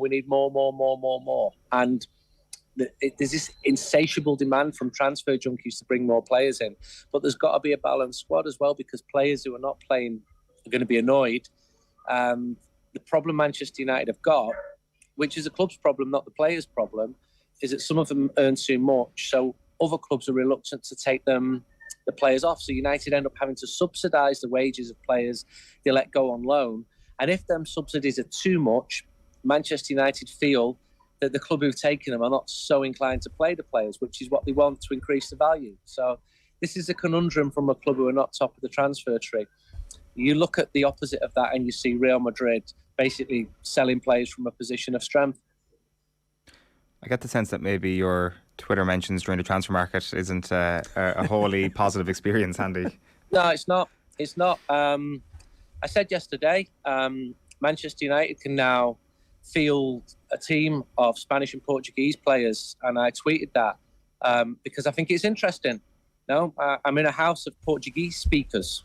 My wife speaks Portuguese. She's Brazilian. My children speak Portuguese. And I think it's interesting. And I got a load of abuse for being xenophobic. I thought, this is ridiculous. You clearly don't know me, where I spend most of my time travelling around the world, who I write the books with. How on earth can you see something like that and see a negative into it? I see it as interesting. Apart from being a fan, being a journalist as well, because I get to interview people like Casemiro because he can't speak English. But as I said earlier, the transfer market does mad things to otherwise sensible humans. It absolutely warps people's minds. I get the demand for new players. I always loved buying the back of the Manchester Evening News, seeing that Manchester United have signed a new player. But I sense there are some people who would rather Manchester United actually stop playing matches and just concentrate on buying footballers. Some of them never actually mention the football or the football games. It's all about players. And yeah, Twitter is an absolute cesspit for a journalist at this time of the year. Can I ask you a question about two players that are interesting at the moment? The right back and Scott McTominay. So Dallo is somebody that I think probably suffered from... for whatever reason, Manchester United fans didn't particularly rate him very highly, but he's played well over the last couple of games, and McTominay has also played well. Like, that's the whole point of getting a coach who has a plan and gives people instructions and gives them confidence within those instructions, is that you don't actually have to sign new players for every position. You can if you want, but there's definitely some players who are going to be part of Manchester United's future under Ten Hag. Do those two have the best chance at the moment? I think what you said is fair comment. Dalot has had 2 good games, and bringing in another right back is improbable. Defensively, he's not the best right back in the world. He's probably not at the level of the fullbacks at Chelsea, Liverpool, Manchester City, but he's had a good couple of weeks, and I thought he defended well on Saturday and was a clean sheet. I thought McTominay played well against Liverpool. I thought he did well against Southampton, and tactically, he would drop back and give Manchester United more cover when Southampton were attacking. I gave him a 7 out of 10. I got slaughtered for giving him 7 out of 10. English bias. What? Where on earth are these viewpoints coming from? Scott McTominay, technically, is not the most gifted midfielder in the world. He doesn't need to be. He doesn't need to start every week for Manchester United. He can add to a squad. He can play. He played well against Liverpool at Old Trafford. He can clearly play football. But I think it's fair to say Manchester United's midfield did need strengthening. And Casemiro had a little cameo when he came on. Casemiro is one of the best players in the world in that position. But successful football teams are not just about the starting 11. It's about a squad. You need a squad. And I would firmly see a future for Scott McTominay. He brings a lot of positive attributes. Just maybe not the over-reliance on him and Fred that we've seen in recent seasons. And at times that's worked and at other times it hasn't. And if you're going to be successful, it needs to work almost all the time. Yeah, that's the benefit of having a good quality coach who knows exactly what they're doing. And we're going to see that with other players. The Elanga thing is very interesting as well. That's the force multiplier, that these wins actually give him the confidence, and he runs the dressing room, because it's noticeable that there's been no leaks from the dressing room about how they don't like the style of play anymore. There'll always be leaks coming from the dressing room. Always, because humans speak, and journalists would be out of jobs if you didn't get inside information. But the leaks which come when the team are winning are completely different. United lost a couple of players, moved a couple of players on, who were responsible for some negative leaks, ones which undermined the status of the managers. And when the team are winning, you get much more positive news seeping out of the dressing room. I thought the attack was actually quite poor at Southampton, but it's a work in progress. It really is. that 1-0 win was really encouraging. Focus and praise on the defence, which I think was right to do. I should mention Varane. He's one of the best defenders in the world, but we didn't see it last year at United. And I interviewed him in May, and it was all a bit, yeah. And we published the interview, almost no reaction because he'd underwhelmed. And he's been fantastic against Liverpool and played really well against Southampton at the weekend. So a lot of them players have still got to raise their games. Leicester is a good test. I know they've started badly, but they put 4 past United in the equivalent fixture last year. And an Arsenal at Old Trafford. If Manchester United can take points off Arsenal, that will be really, really significant. Because even though United beat Liverpool actually were the more dominant team. So that says 2 things to me. One, if United can win a match despite not being dominant by taking the chances, which they did, that's definitely an encouraging thing. And it takes me a little bit back to Solskjaer's best moments when his team didn't have possession but would get some important victories. But Ten Hag wants to play it with a dominant style of football, which naturally means the team has more possession. And that will come in time. We're 4 games into Ten Hag's time at Manchester United. Again, there's going to be so many bumps along the way, but those 2 wins have lifted the mood. Andy, good stuff. Thanks a million for joining us this morning. Cheers. Thank you. It's Andy Mitten, editor of United We Stand. You can read his stuff in The Athletic and various places as well. At 8:50 this morning, obviously the Premier League is back. We've teamed up with one of Europe's largest sports events ticketing and hospitality companies, Champions Travel, to give you the opportunity to win a €250 Champions Travel voucher each day this week. These can be used on Premier League match trips as well as a host of other sporting events. Daily winners will also be entered into our grand prize draw, where one lucky winner will win a trip from a selection of Premier League games with flights and 2 nights accommodation included. To enter, all you have to do is tell us who this mystery voice is. There's a lot of eyes on them, there's a lot of pressure on them. They have to fill the jersey, and like I said, it's not a sleeping joint, it's a joint. You can tweet us your guess on our main Twitter account at OffTheBall. Now, we had an excellent moment this week where anyway, let's just play this one, right? I was going to we can talk off the back of it. Who's this? Okay, sorry about that. What was this, I wonder? A few comments for you coming in. The Carpet Man says, a few wins and all the dummies saying Glazers out will have forgotten everything. Football fans should be treated as revenue generating entities and nothing else. I did see some Liverpool fans on Twitter last night saying, the Norwich Scars will be gone now, won't they? I think there was a pretty strong anti-Glazer contingent in Southampton on Saturday, wasn't there? Yeah, there always is. But this always happens. The protests reach a certain crescendo, and then massive signings come in. And previously, the massive signings just haven't worked out because they didn't look like there was a plan. They've invested a lot in the football brainpower of Erik ten Hag. He seems to be the one who's deciding on these players. And, they all do have certain characteristics, as in he's played against them or they played for him. So if he's wrong about the quality of those players, it's a huge investment to make. There's a lot of eggs in the Antony basket, is what I'll say. Mua123 says, Gerrard's Aston Villa, they're supposed to be rubbish. It may not be Steven Gerrard's fault. Do we have to get a rant every Monday morning? Yes, we do. Okay, I didn't think there was a rant. Ciara Hudson says James O'Donoghue should be in the green, and is Owen actually going to leave? I know. James O'Donoghue, I only saw this. Tommy posted it. Yeah, his sideline point for Legion yesterday in the club championship. Did they win?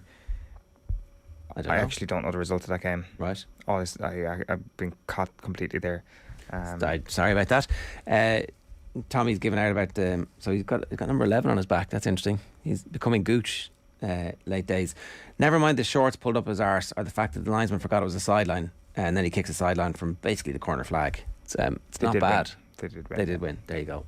They won comfortably in the end. So it wasn't pointless. No, it wasn't. But yeah, people saying he stepped over the line and all that. If you're a sideline official and you see somebody step over the line and then put it between the posts, play away. Too good. Yeah. Right. One last one for today. Hi, Owen, Martin Lipton. I hear you're off on a great adventure to South America. Best of luck for that. I'm sure it'll be a fantastic time. It's been great dealing with you over the months and years. And I hope when you come back, we can do it all over again. But in the meantime, just have a blast. Really, really enjoy yourself. And remember, if you're really short of an opinion about Spurs, I'm only ever a phone call away. Best of luck. Really hope you have a fantastic time. Take care. No reference to there you go. Wolfsburg. Isn't that very nice? Wolfsburger. Is very nice not to bring it up. He could have kicked me and brought it back up, but he didn't do that. He did know about it, obviously, as well, because I think we said in the clip, helpfully, just to remind him. Hey, did you remember this? Oh yeah. Oh yeah. Right. How uncomfortable are you now, Eoin? Quite. I'm just. There's like a knowing glance or something into the glass here. Like I shouldn't have mentioned that moment until like tomorrow, because if you've found a clip to send it to Martin Lipton, I mean, you've obviously found a clip to play it on the show. Well, we wouldn't do that. Oh. That'd be a bit cruel, wouldn't it? Because, well, I've already, I don't think we have found the clip. Have we? Have we found the clip of Wolfsburg and Wolfsburger? Oh, the thumbs up. It's a thumbs up from the box. So now what they're going to do is they're going to embarrass me, and this is where I take my phone out of my ear and just let the lads laugh. And you walk out. Yeah, it's just deeply. What would we have to do tomorrow to get you to walk out, like storm off in a? I can't believe you did this to me on my last day. There's a lot of things. Like I'm obviously not going to say those things. Give us some ideas. Like I embarrass very easily, so there's a whole host of different things that you could do, which would push me. Have you seen the meme that somebody has of like Brian O'Driscoll's gone away, except they've cut your face and put his in? I actually haven't seen that. Have you not? Oh, okay. Well, there you go. Do I get a big inflatable jersey? Yeah. With the head superimposed on it. That was an absolute masterpiece. Like what was that? Where is that now? The floating head. Yeah, the floating Brian O'Driscoll thing. Well, we should dig it out. We could reunite them. That'd be good quality content. 8:55 this morning. OTB AM brought to you live each morning by Gillette Labs for an effortless finish to your day. Morning, lads. My second last day tuning into the show. No Owen, no party, says MJW. Well, Carl Mullaney's going to be here. He's here now. Carl, how are you? Very well. There you go. You're going to have to poor replacement. Yeah, poor replacement. So the golf. We haven't probably done enough on Rory McIlroy and his unbelievable achievement in really coming from 10 strokes back. Yeah. After his second hole on Thursday, he was 10 strokes off the lead. He was. It was brilliant. And he was 6 shots off the lead heading into the final round yesterday. Played really well. Scheffler obviously didn't play as well as anticipated in the final round, and that certainly helped the field. But the manner of McIlroy's win, he held a great putt on 15, which really gave him a lot of momentum coming down the last couple of holes. And even though he had a really poor shot into 18, he got the job done. Scheffler failed to get up and down from the bunker on the right. And McIlroy, I mean, $18 million, but I think more significantly, given the year that's in it and all that's happened politically in the game, I would imagine that the PGA Tour chiefs are quite happy that McIlroy is the player that has triumphed at the end of it all. And the fact that there was kind of that crescendo and finish last night with a bit of drama certainly gives them a shot in the arm. And was it easy for McIlroy in the end? No, it wasn't easy. It wasn't easy. I mean, Sung Jae Im was in the mix as well, and he finished in a tie for second with Scheffler on 20 under. McIlroy was 21 under, and Im actually had quite a relatively easy pitch on 18 that you would back him to get up and down probably 6 or 7 times out of 10, and he failed to get to 21 under, and then McIlroy just had to par the last and managed to do that. But McIlroy looked brilliant, I thought, all week. Obviously, you mentioned the triple bogey on the first on Thursday, and he fell 10 shots behind Scheffler after the second on Thursday. But he looked fantastic. He drove the ball brilliantly, and evidence of that was on 18 last night when he just striped it down there and was in position A1. And his game generally all week was very good. And I suppose if you compare the performance last night and this week to the Open Championship, probably just his putter behaved a little bit better on Sunday than it did at the Open Championship when he came up just short, and ultimately that was the difference last night. So his third FedEx Cup title, the only player to have achieved that. Tiger Woods has 2, McIlroy has 3 now, 16, 19 and now 22, so quite a big achievement for him, and obviously the prize money as well. But I suppose, does he look at this year as a bit of a failure? I suppose he played so well all year, it's hard to describe it as a failure, but ultimately he wants major championships, but remarkably consistent throughout the year, McIlroy. I think if you win the FedEx, it's a good year, right? Like, there are going to be years when you don't win majors, And there's years when his game hasn't not been as impressive as it has been over the last while. But you kind of want to capitalise on the hot streak. Like Exactly, he's playing excellent golf, and like we know the fine margins at that level, that there's a chance he doesn't play that well as this season, next season. I know you're making the point that they all play for their legacy and for titles, but it's also their job, and he has just won 18 million in one go.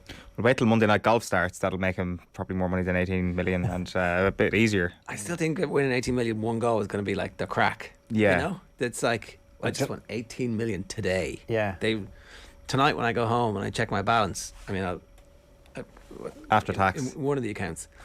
Well, he actually made the point, I think, in one of his press conferences last night, that the advantage for him over other players is that he actually doesn't care about money, and he doesn't need money, and that takes the pressure off his shoulders a little bit, which is an interesting take. Well, he did have that great line about, like, you know, we moved house. The difference between me now and when I started is, like, I live in a slightly bigger house, but I still live in the same 3 rooms. Yeah. You know, they're just nicer. Yeah. That made me feel good about myself. I think living in your one room. Yeah. I just need 2 more of those, and then I'm like Rory McIlroy. Yeah. I don't mean that. I mean that because you're a hermit. Obviously, that was the implication there. In case anybody was like, "Oh, sorry." Just you know, if not just be elitist Ger Gilroy. Exactly, it came across badly, didn't it? Yeah. At least I corrected it straight away. His tone towards the other players, I think, has softened somewhat when it comes to Liv McIlroy. Like compared to what it was 2 months ago. Yeah. I think yesterday he was kind of saying it's been tough on the players as well who've actually moved to Live. It's been tough on the PGA players. And I think that's probably because he realises that some of his buddies or people that he would have been relatively amicable with are jumping ship this week. And he also made the point that I think he's coming over to play in Wentworth in a couple of weeks in the BMW PGA, and he said I think there's going to be 18 players or something like that have gone to Live there, and he said it will be slightly awkward. So I mean, I don't think he can roll back from the comments that he's made, and he's been so strong on it that there certainly will be a bit of awkwardness maybe, but I think there's a general sense amongst everybody that probably everybody's going to have to come together at some stage and try and sort all of this out, and kind of very sharp rhetoric isn't going to help that process when they do come together, so maybe they will roll back a little bit. But there's been an interesting enough development last night in that Joaquin Niemann, he's only 23, he's one of the hot properties, if you like, in the game. He was the #1 amateur a couple of years ago. He was apparently at that meeting with Woods and McIlroy that he's going to jump ship to Live, which is really going to sting because he's only 23. He's one of the youngest players on the tour. I think he's 15th in the world or somewhere around there. He's the youngest player that's in the top 20, and it doesn't really fit the character of player, the bill of player that has gone to Live so far, and that they're at the other end of their careers. And I think the fact that he was at that meeting with McIlroy and Woods as well kind of would suggest that maybe he's been made a bigger offer since that has happened, and that they feel like Liv would feel that if they can get him across the line, that it would be another kind of signal towards the PGA Tour that they can kind of catch these guys and get them over to them. So if that happens, it'll be a big coup, and obviously Cameron Smith is likely to be confirmed as well. And you also have coming down the line the President's Cup, which is going to be affected by all of these players defecting over to Live and eligibility concerns. And there was interesting comments, I don't know if you watched John Rahm made when it emerged, obviously McIlroy and Woods, about the 20 tournaments that the players are committed to play in now across the season, where the best players will come together more often to offer a stronger product. And John Rahm basically, when he was asked about it in his press conference, looked like he didn't really know what was going on, what the criteria was. And he also broached the idea of, well, if I've got to play 20 events over here in the States, I've also got to play 4 on the DP World Tour to be eligible to play in the Ryder Cup. Suddenly your schedule is becoming very, very tight indeed, and it's asking a lot of players. So, and he said then to finish, I think the last part that I saw was, well, if you want to know about the plans, the 2 players to ask, which suggested that it was a bit tetchy. Yeah. I hadn't actually seen that.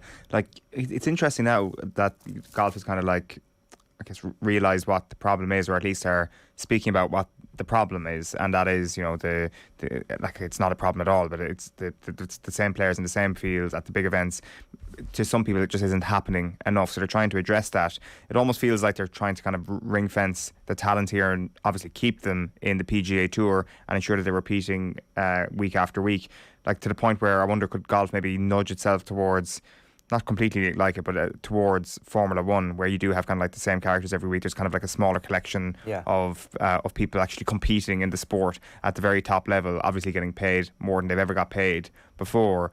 But is that ultimately where the PGA Tour is going to end up? Well, that's where Live Golf wants to go, right? They've put that flag in the ground already. Yeah.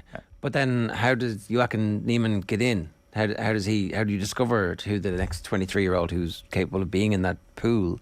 You know, you need these feeder tours that nobody will watch, even though they could be the best young golfer in the world. Yeah. But because of the Heritage Act element of it, everybody wants to go and see whatever player it is. Like, the Heritage Act element will die off after a while, to a degree. Obviously, there will be some of them there, but if they keep adding players like Cameron Smith and Joachim Niemann to the roster, then they're going to need fewer Charles Schwartzels, for example. Maybe, yeah. From Liv's perspective, yeah. Yes, but the end is that the most compelling stuff is generally the majors, right? Even though there was 18 million up for last night, and we're probably a bit biased because we're Irish watching Rory McIlroy. There've been years when I've watched that tournament and gone, this isn't very good. Like, who was Chip? Was it Beck? Did he win? Yeah, it's a fair point. I think the majors are definitely the feather in the cap for the established tours still, and they always will be, because the players that have gone to Live still want to play in the majors as well, and they're the ones that count most in terms of establishing a legacy and what the titles are worth and so on and so forth. But if players keep going to Live, it's only going to go one way, and if they can keep throwing money at players like Joachim Niemann's purportedly getting 100 million at 23 years of age, like, it's just astronomical. But McIlroy and all those players that have stuck with the PGA Tour, they are, like, Lee Westwood had some strong comments, and different people who had strong comments about the PGA Tour's plans and McIlroy and Wood's plans, that they're more or less taking it out of the Live book, if you like. But stop whining, Lee. With all due respect, stop whining. Like, the thing, your point about, like, the FedEx Cup, for example, is an interesting one, because I don't think it's overly compelling to watch very rich people try and win more money. Like, it doesn't feel very high stakes. Like, watching local man down the road winning 30 grand and winning streak is probably more higher stakes than watching Rory McIlroy win 18 million in one fell swoop. So I don't think that's ever going to be the compelling reason why people watch sport, is, professional people getting more money. And that obviously is the unique selling point of the FedEx Cup. Yeah, was it Bill Haas? Is that the one I'm trying to remember? Bill Haas versus Hunter Mahan. That's 11 years ago. Bill Haas won it, I'm pretty sure, yeah. Yeah. But it obviously looks like it's been pretty good in recent seasons where they fixed it so that the guy has the lead. But, like, even then, that all is like, this isn't a proper competition, really. Yeah, it's a bit strange. I mean, Scheffler starting, was it on 10 under on Thursday? It is a bit strange and hard to understand. But it does give I suppose you have to give the player that comes in with the best form and the best play all year the little bit of an advantage when it is kind of an order of merit scenario. But I mean, you consider Colin Montgomery won 8 European Tour Order of Merits, but he never won a major title, and his career is probably considered a little bit of... He's obviously hugely disappointed that he never won a major title, so it does show... You were going to call him a failure. You nearly had it. Go on. He's a failure. I wouldn't say failure, but he nearly got there in a couple of times, but I think he would consider himself unlucky, definitely, not to have won a major. But that shows that that's where players want to be, and they still want to win the major titles. But Owen makes a valid point there about Formula 1. I think McIlroy compared golf to Formula 1 in that when people tune into a race, they want to see Lewis Hamilton or Verstappen or these guys, and they will be there every week. Whereas if you tune into a golf tournament, you don't really know who's going to be there or the major championships. And then the obvious comparison there is when the Netflix version of Drive to Survive, or the golf version of Drive to Survive, eventually ends up hitting our screens. That's going to be a humongous win for the PGA Tour. Yeah. That's the secret sauce here, unless Liv steal that as well. And they're like, hey, Netflix, maybe all the you stars don't need to pay us anything, we'll pay you. Yeah, I'm sure the PGA Tour obviously will control the eventual broadcast, so it'll be interesting to see what they put in it. From McIlroy's perspective, he talked about the ideal time to take the lead is on the 70th hole or the 52nd hole if you're playing somewhere else. And it's true though, right? From his perspective into the future, we were just saying he needs to blitz the field by 10 strokes if he's going to win in the next major, or he needs to come from behind from, like, not playing in the final 2-ball, maybe playing the 3rd or 4th final group, and shoot the lights out, post a score, and win it that way. Well, he's almost done that a couple of times, hasn't he? When you can think back to the Masters, where he made a huge burst on the final day, and that's what he's done in a lot of tournaments this year. I think he's only finished outside the top 25 3 times this year, and a lot of the times he'll be out of contention on a Sunday and come with a really, really strong final round to get himself up the leaderboard. It's hard to know. I mean, he's going to take a lot of confidence from this year. Is he a good front runner? Probably would say himself that he's not, that he hasn't been recently. But last night he was in contention pretty much all the back 9. I mean, the lead that Scheffler had was eroded on the front 9, and McIlroy was in the mix, and then he makes the burst towards the end where he birdies 15 and gets in front. But he's going to take huge confidence from this year, despite the fact that he didn't get over the line in the majors, but top 10 in all 4. And obviously April, he'll be wanting April to come around pretty quick for the Masters again. But really, I think McIlroy now at this stage, majors are nothing. You know, you can talk about FedEx Cups and you can talk about Ryder Cups and all this sort of stuff, but really it's about majors for McIlroy. And at 33, he probably has, you would say, the guts of a decade left at the top end of the game. And his stats this year have been brilliant, you know, across the board, really. His short game has improved. His driving accuracy has been really, really good. And especially good last night. So if he can kind of trend in that direction and keep going that direction, I think there's only one outcome, and he will end that major drought. But the longer it goes on, the more difficult it's going to be. All right, Carl, good stuff. Is there anything else going on that we should be aware of? Well, just some SSE Electricity League action tonight here at home. Second place Dundalk go to Sligo Rovers, Bohemians against St. Pat's, and Shelbourne against Derry City. At the US Open tennis, Serena Williams in action tonight. Looks like it's going to be her final Grand Slam. And in Gaelic Games, some interesting news emerging from Tyrone. Conor McKenna looks like he's going to be out of action for Tyrone because he's departing back to the AFL, having previously played in the AFL, of course, but he picked up his All-Ireland medal with Tyrone, having returned in recent years, and they, of course, won the title in 2021. So there's some of the headlines this morning. All right, as we said earlier, a huge loss for Tyrone if that does come to pass, and it looks like it is on the way. So 10 minutes past 9, there is some breaking news as well. Pierre-Emerick Aubameyang has been robbed at gunpoint in his house. El Pais are reporting that he was robbed, beaten and threatened with a firearm. No word yet on how he is, but apparently they took valuable items from a safe, including pieces of jewellery, before fleeing. So I don't know if that's going to have any impact on Aubameyang and whether or not he stays where he is at the moment. But I obviously hope that he's okay and that his family are okay. There was a story overnight about one of the Washington Commanders running backs being shot in a carjacking as well. I think his condition is not said to be life-threatening, but the report comes through, and then the third line of the piece is he had established himself as the early downs running back, and it's basically the fantasy implications are, so if you have this guy, you need to replace him for now. It's like... That's kind of mad. I don't think that really is top of his priority list. It definitely is not top of his priority list, but it's also, you can tell... Like, it's clearly the thing that is going to do the business. Yeah. So, yeah, you don't want to think about that too long, do you? 12 minutes past 9 this morning, the Premier League is back. We've teamed up with one of Europe's largest sports events ticketing and hospitality companies, Champions Travel, to give you the opportunity to win a €250 Champions Travel voucher each day this week. These can be used on Premier League match trips as well as on a host of other sporting trips. Daily winners will also be entered into a grand prize draw where one lucky winner will win a trip from a selection of Premier League games with flights and 2 nights accommodation included. To enter, all you have to do is tell us who this mystery voice is. There's a lot of eyes on them, there's a lot of pressure on them. They have to fill the jersey, and like I said, it's not a sleeping joint, it's a joint. Yeah, you can tweet us your guess on our main Twitter account, which is @OffTheBall. And a reminder, of course, we're with you every morning with Gillette Labs for an effortless finish to your day. Here's what's coming up on OTB Sports Radio for you today. OTB Gold is Declan Murphy at Centaur. Splonk is at 3. Classic Game Club is Ireland-England at Italia 90.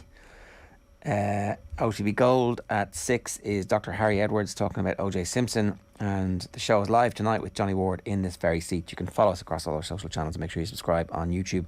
After the break, Alan Quinlan is back to talk Ireland's defeat at Japan and the Rugby Championship. OTB AM on OTB Sports Radio, Ireland's first and only sports radio station. Off the ball's the best, number 1. It's the GOAT of sports apps. Talk about the greatest of all time. Nathan, you know Big Joe. Big Joe's the greatest of all time. He's the GOAT. We know it.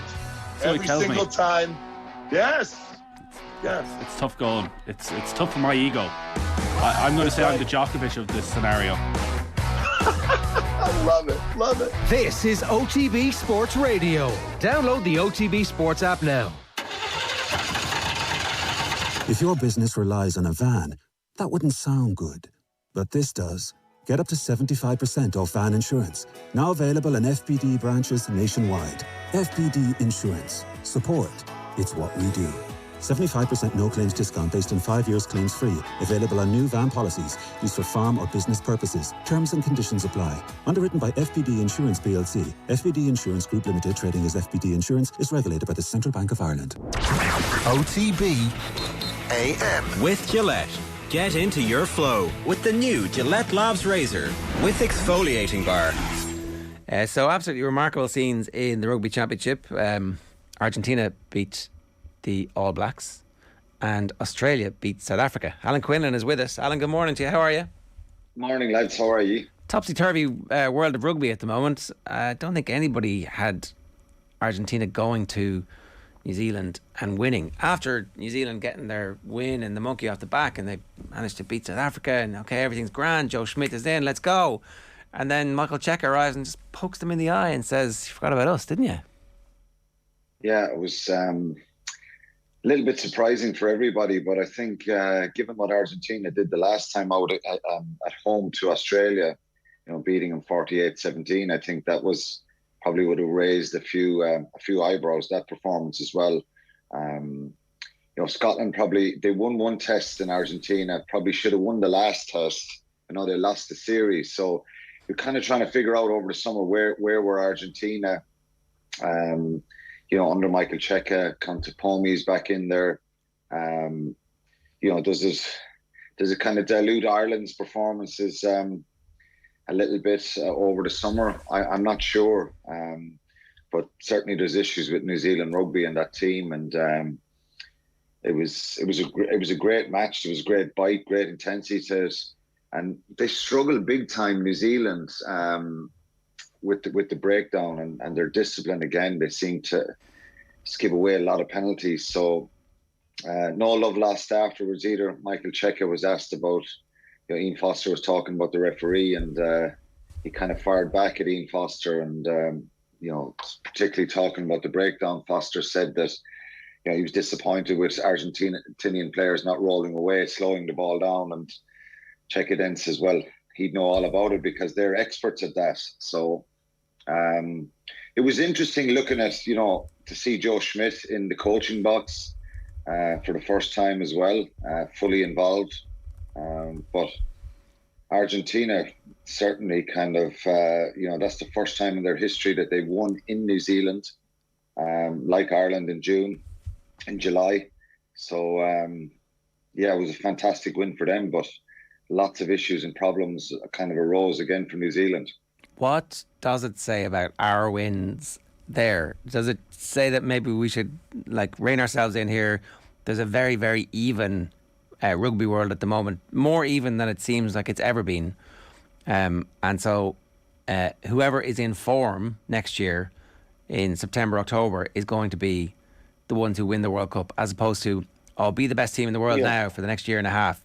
It kind of is irrelevant who's the best now.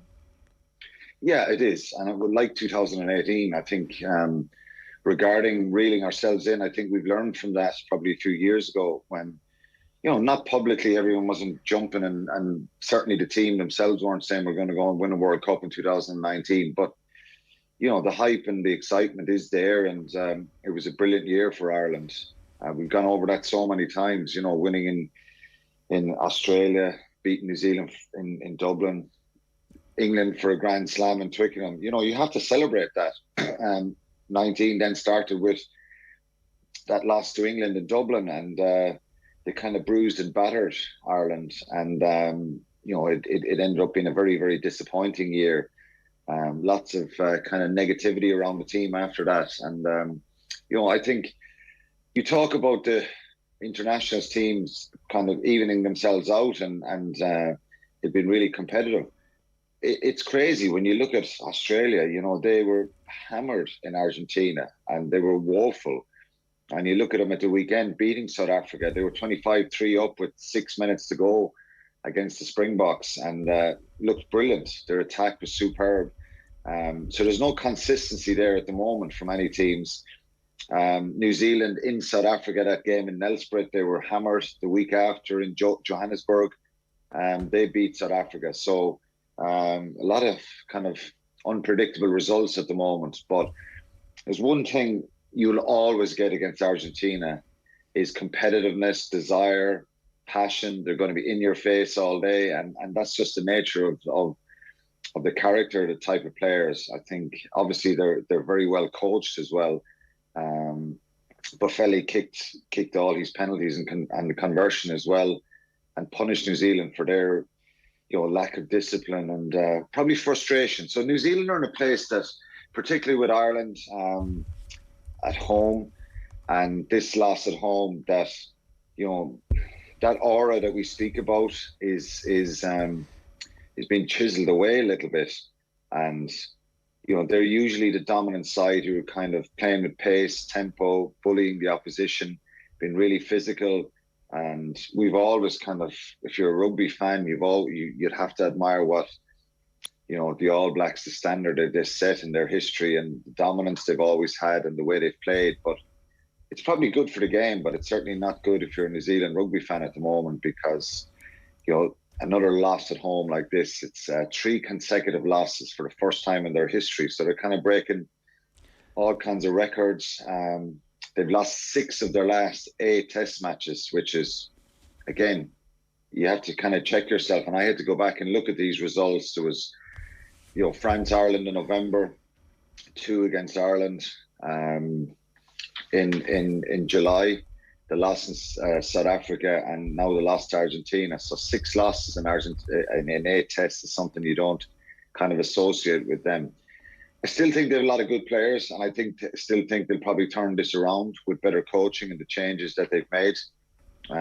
But they're not as formidable as we've seen New Zealand teams in previous years. Do you expect there to be more significant changes to the coaching ticket, at least? Because it does feel that they've somewhat backed themselves into a corner by backing Ian Foster last week, and Schmidt was almost the change that they've made, and I guess they were hoping that would be enough change.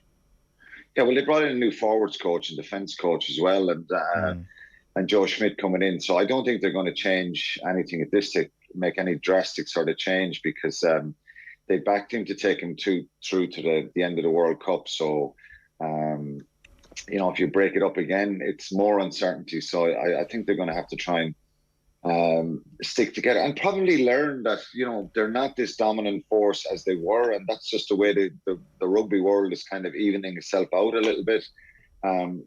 It'll be interesting to see what happens then in November when they play Scotland, Wales and England. How they fare in those games. I think that'll be probably a really good measure at the end of their season of where they're at. If they get 3 positive results there, then maybe they'll learn a lot from this and probably transition a few more players through. But you've got to give massive credit to Argentina and Michael Cheika and Felipe Contepomi and what they're doing. Interestingly, I was looking at the teams who played, who started on Saturday for Argentina, and 10 of those players started against Ireland in November. Well, 9. There was a couple on the bench. So there's about 15 or 16 of that 23 played against Ireland last November. Ireland beat them 53-7. So does that mean we're way better than Argentina as well? No, it doesn't. But it just shows the kind of crazy nature of some of these results, and the kind of efforts in coaching, that just how important the game has gone regard having a plan, structure, keeping your discipline. And a squad, right? And a squad. A lot of them are trying to get depth, Ger. They're trying to get depth, and they're trying to check. We heard Andy Farrell talk about the type of characters he wants and the mental tests. If you don't get carried away with a result like that, you can really build on it. And they go to Hamilton next week, and it's probably a similar situation to Ireland now, going to Wellington for that 3rd test. What will that be like? What will the backlash be like? But I think because they'll probably look at Ireland as well and think, well, we're right in this. But I thought there was times in the game, particularly early on, it was 15-6 to New Zealand, and they're a very, very impatient team. They're trying to score off first, second, third phase, throwing crazy passes, offloading under the tackle, trying to blow teams away really early with their attack. There's no sort of patience there at all.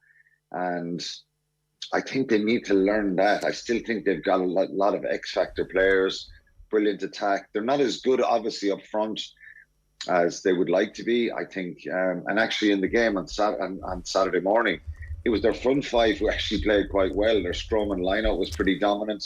I know they lost a couple of line-outs, but no sort of patience in what they're trying to do. And again, I'm just finishing this one before you ask again. Their discipline is shocking at times. I just think they make really bad decisions if they lose the ball and they end up backing it up with giving away a penalty. But the referee on Saturday, the Georgian referee, Amish Kelly,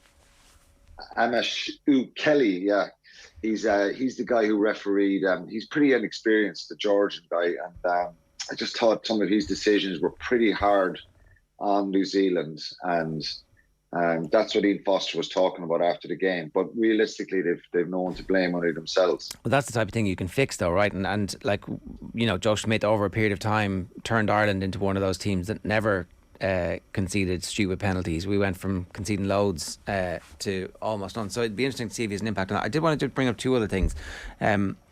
News broke in the last 24 hours or so that we're going to have an emerging Ireland squad that Andy Farrell brings to South Africa for 10 days and three matches in September. Players who are going to be taken out of URC action.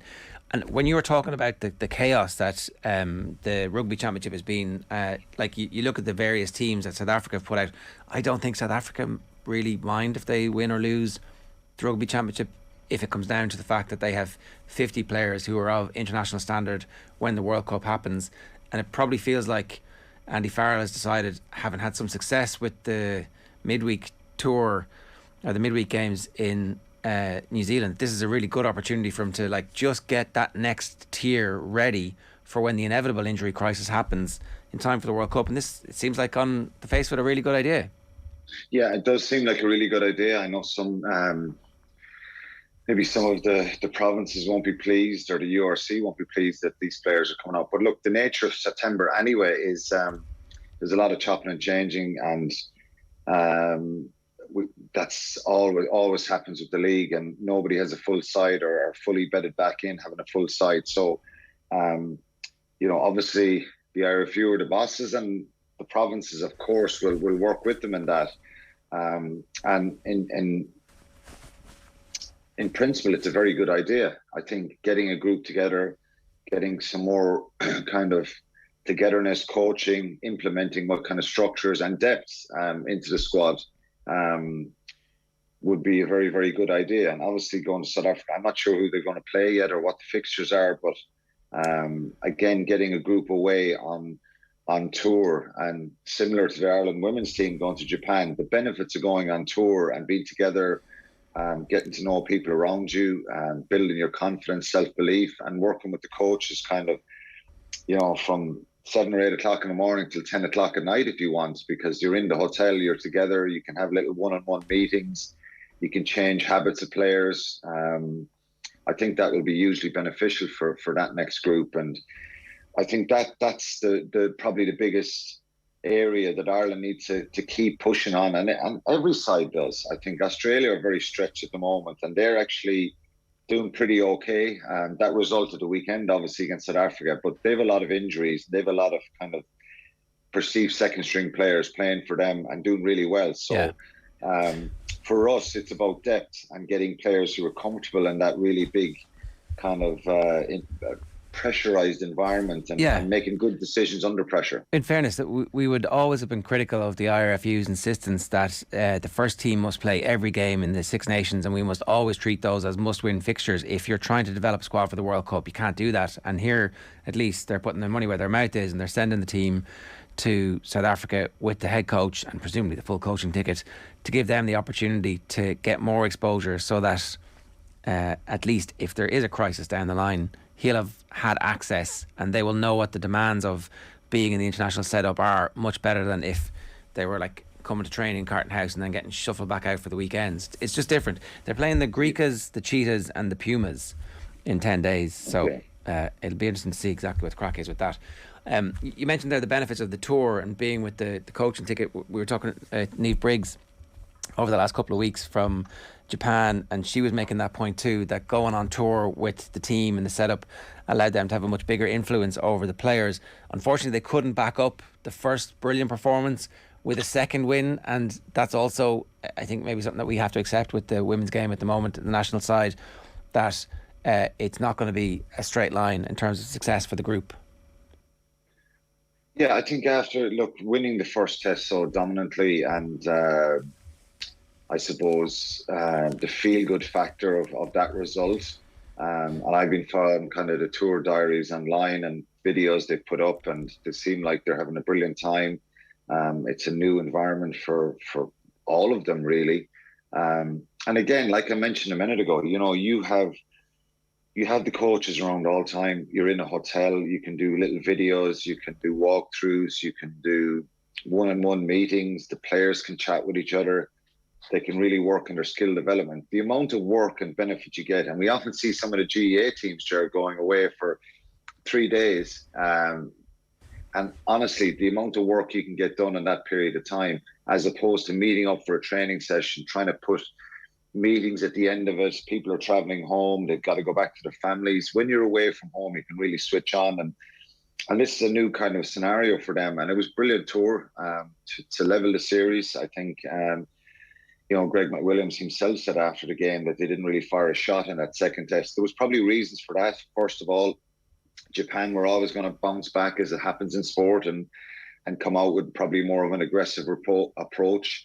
The heat was a major factor and major issue for the Irish players for that second test. Conditions are incredibly hot there.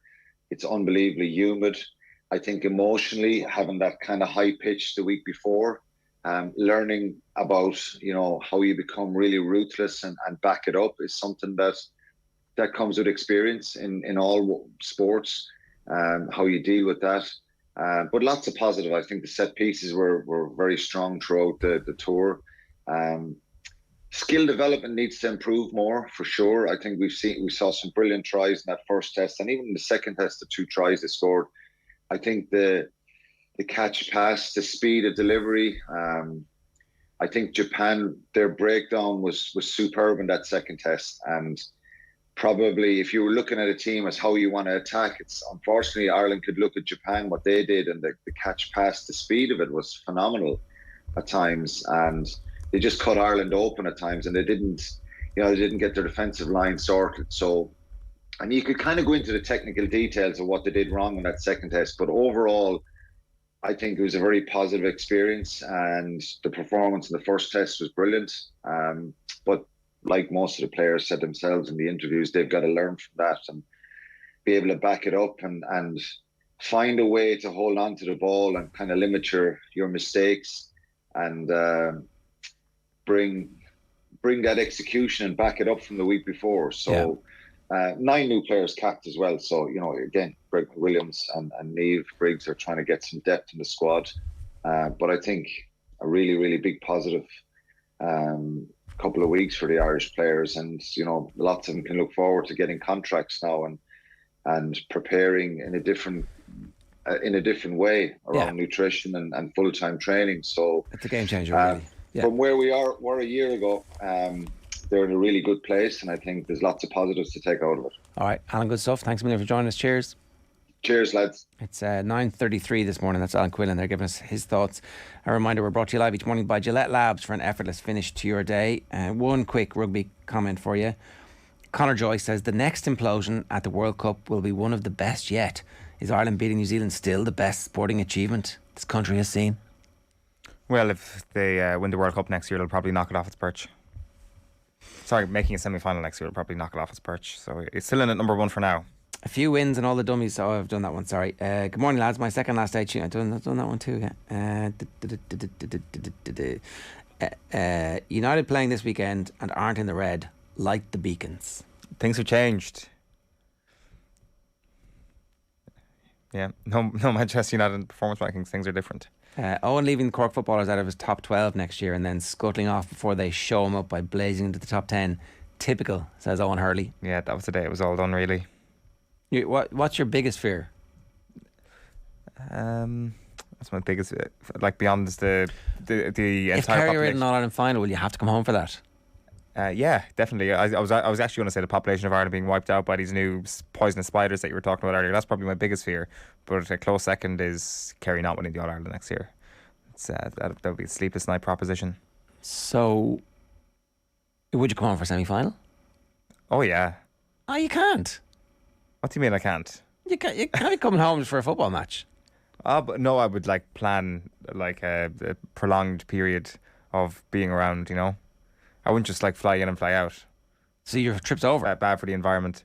Possibly, yeah. Like you're kind of like that. The Kerry football is going to bring you home. They've just won an All Ireland. But like, I mean, there's always next year. There's always another year, and it's like. But also, summer in Ireland is not bad. So you're not going for a year at all. It's like, summer now. Yeah, it's summer. It's autumn officially. So yeah, it has to be like September. This is changing. You've changed. Well, okay. Cancel all the going away. He's not going away. I don't know what the hell I'm at. I'm a mess. So I am a mess. The new whatever we're calling the new round robins. You're like, I can't miss those. Yeah. First one ever. Can't miss Kerry against Clare next summer. It'll be Monaghan probably. They'll be up there. They play Clare every year. Yeah. So there has to be something new that you haven't seen. You've seen Monaghan. You've seen Kildare. Yeah. You're not really selling the idea of coming home. Well, you're basically telling me go and stay out for a game. For a game that you will expect them to win. Yeah, well, it'd be mostly like just like a collection of different things. If you could like get home for a few bits and pieces again, and then head off again. I don't know. To reiterate, oh my goodness, I am a mess. It's all coming out now. I am a mess. I don't know what I'm doing. OTB AM brought to you live each morning by Gillette Labs for an effortless finish to your day. We're back tomorrow from 7:30 for our final show with Eoin Sheahan. There will be #tears, #Sheahan tears, #baby please don't go. That's Colum's going to come in and sing. Nice. Please don't go. That would be great. Gregor Paul's going to join us. We're going to play the hits for you tomorrow. Is there anything specific that you'd like us to do on your last day? Not really, to be honest. I think I'm just going to miss it so much that I just another normal day is get through it stoically. Yeah, that's the perfect send off, normality, because I don't think things might not be normal for a while. Gregor Paul's going to join us to talk about New Zealand. That sounded a lot cooler in my head. I followed through with it. Halfway through, I was like, just stop talking now. And yet, still, here you are. Shane Hand's going to talk to us about the Belgian Grand Prix. Apparently, some stuff happened. It was good or bad, depending on your. I'm sorry that happened, or I'm really happy for you. There will be a special episode of You Had to Be There, plus much more besides. Right now, we're leaving you with a snippet from the Sunday Paper Review, where our very own Will O'Callaghan was joined by journalists Colm Keys and Gavin Cooney. Enjoy, and we will see you tomorrow. Colm, you mentioned the back page of The Times today and David Walsh's piece, which is here, and just wanted to read a couple of quotes from it. So the sub-headline is, when rank and file pros are handed multi-million deals just to tee off, it's clear who golf's big winners are. It's not the Live Tour, it's not fans or diminishing TV audiences. And he makes the point that he was watching the end of the Czech Masters last week and the importance to a player to get their win on tour and what it can mean to them with the significance of it compared to watching Charles Schwartzel and Henrik Stenson with their victories recently on Live Tour.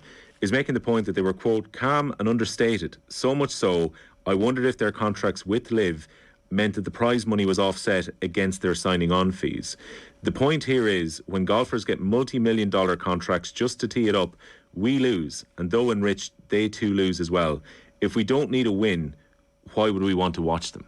Which I think is a very reasonable point, that for those who go to Live and have signed the contracts, and because of the fact that it's an invitation field essentially, so you're not playing to stay as part of a tour card, in basically by teeing it up you're being very, very well paid, so it's less significant than if you were to win, like the players who were chasing a victory on the Czech, who were trying to make sure they had a tour card for 3 years, and maybe that money means a remarkable amount to them. Then maybe this sums up a certain amount of the hollowness about Live Golf here. Very much so. obviously the essence of sport, it boils down to the very essence of sport, and that is competitiveness and jeopardy. There is no jeopardy in Live Golf. You are guaranteed your money week after week. Now, obviously, I think the more players that join, and I think more players will join because of the money, more competitive element will probably come into it when they establish a more solid base, and I think that will happen. Although obviously the PGA Tour, on foot of the meeting that took place, initiated by Tiger and Rory McIlroy last week, that's obviously going to lead to change, and it's going to be more pronounced, the tour, around the better players. So obviously that's an attraction in itself, and it is a little nudge towards the Live Golf model, but it's hard to really fathom how, and that piece in the back page really, it does capture it, among a lot of others, and obviously a lot of other journalists have written this, but it does capture the essence of the absence of jeopardy. There must be a risk factor for every sports competitor that goes out there, that goes out into the arena or into the field, that losing must have some consequence. And I suppose it's on a par with the Super League last year, that there was no jeopardy for the top 6 English teams that were going to be there every year. Qualification didn't matter. Qualification or promotion, relegation, all of these things have to matter. You have to lose your tour card. You have to have that jeopardy of that threat of losing your tour card for the lower ranked players. Obviously, you have to, the rankings obviously qualify you for the bigger tournaments, the majors. Obviously, with the Tour Championship as it's and the FedEx Cup as it's currently constituted, there are consequences for not qualifying for all of this. Whereas with Live, it's just a straight bat. You go, you pick up your check, you play in those teams with those awful names, and you leave, and that's basically it. And there's the absence of threat or jeopardy. I can't see how any spectators or even a TV audience would be engaged by this. Where is the hook for the audience for any of us? Well, it's a 3-day event over a weekend, but Sunday night golf is huge. People sitting in to watch the closing stages of a PGA Tour Championship on a Sunday night or a major. It's a captivated audience. Can you imagine getting around the screen to watch a Live Golf finale like that, where there's really nothing at stake? I just can't see it. I think obviously it's a money factor. Clearly it's a money factor. Maybe it will evolve. I do think it will evolve in time, obviously, when they build that up. But as a model for the spectator to be engaged, for the TV audience to be engaged, it just isn't there. And sport in its very essence, I don't think it is. Yeah, Gavin, I watched the first Live Golf event, the one just outside London, flicked on YouTube just to see what it was going to be like. It didn't capture my attention, and for one reason. We talked about this during the week when all of these changes were being announced by the PGA Tour, and potentially you have to be locked in for 20 different tournaments next season, and they're even looking at shorter forms of golf. And you've got Tiger and Rory putting up virtual golf, which could potentially extend Tiger's career because he could stand in a stadium and play against the simulator, and all this was coming out at the one time. And I was thinking the one strongest thing that the European Tour and the PGA Tour have right now is actually tradition. This idea that you go out there, you play across 4 rounds, you play in these tournaments which have got extended history and are important because they've been part of the PGA Tour for so long. I think that prestige is actually the attract for golf fans who love their golf. I'm not even sure if these new formats and ideas are actually going to attract in new fans. Nah, I mean, the theory is to grow the game. That's obviously nonsense. Like, I mean, no, I just echo what Colin says. I mean, it's about competition. I mean, great that the players make loads of money as a byproduct of their competition, but we're not tuning in really to see who picks up the biggest check. I mean, I don't have a whole lot of interest in the Tour Championship this weekend, I have to say. I generally like Rory's in contention. Watching the majors. No, I just echo all that's been said there. I mean, when people, what attracted you to Live Golf, it reminds me of so Debbie, what first attracted you to the millionaire Paul Daniels? I mean, it's clearly about the money, and the fact that the players are now just nakedly admitting it's about the money is actually a progress than this, disingenuous nonsense about growing the game and then trying to defend Saudi Arabia's human rights record, which is indefensible.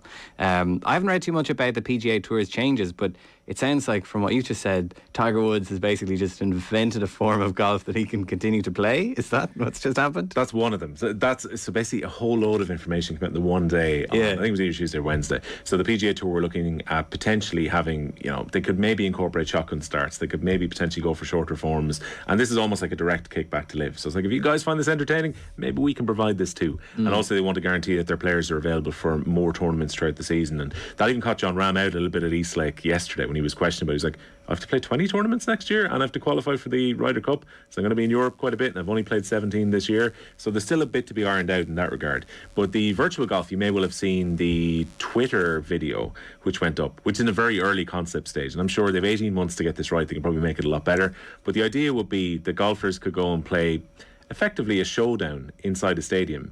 The stadium looked a lot like one of the NFL stadiums, where you can put a lot of graphics and augmented reality all over the place as well. And the idea would be Tiger Woods wouldn't have to climb the hills of Augusta National anymore. He could play the Masters in a stadium against a simulator, and it would all be nice and fancy and razzmatazz.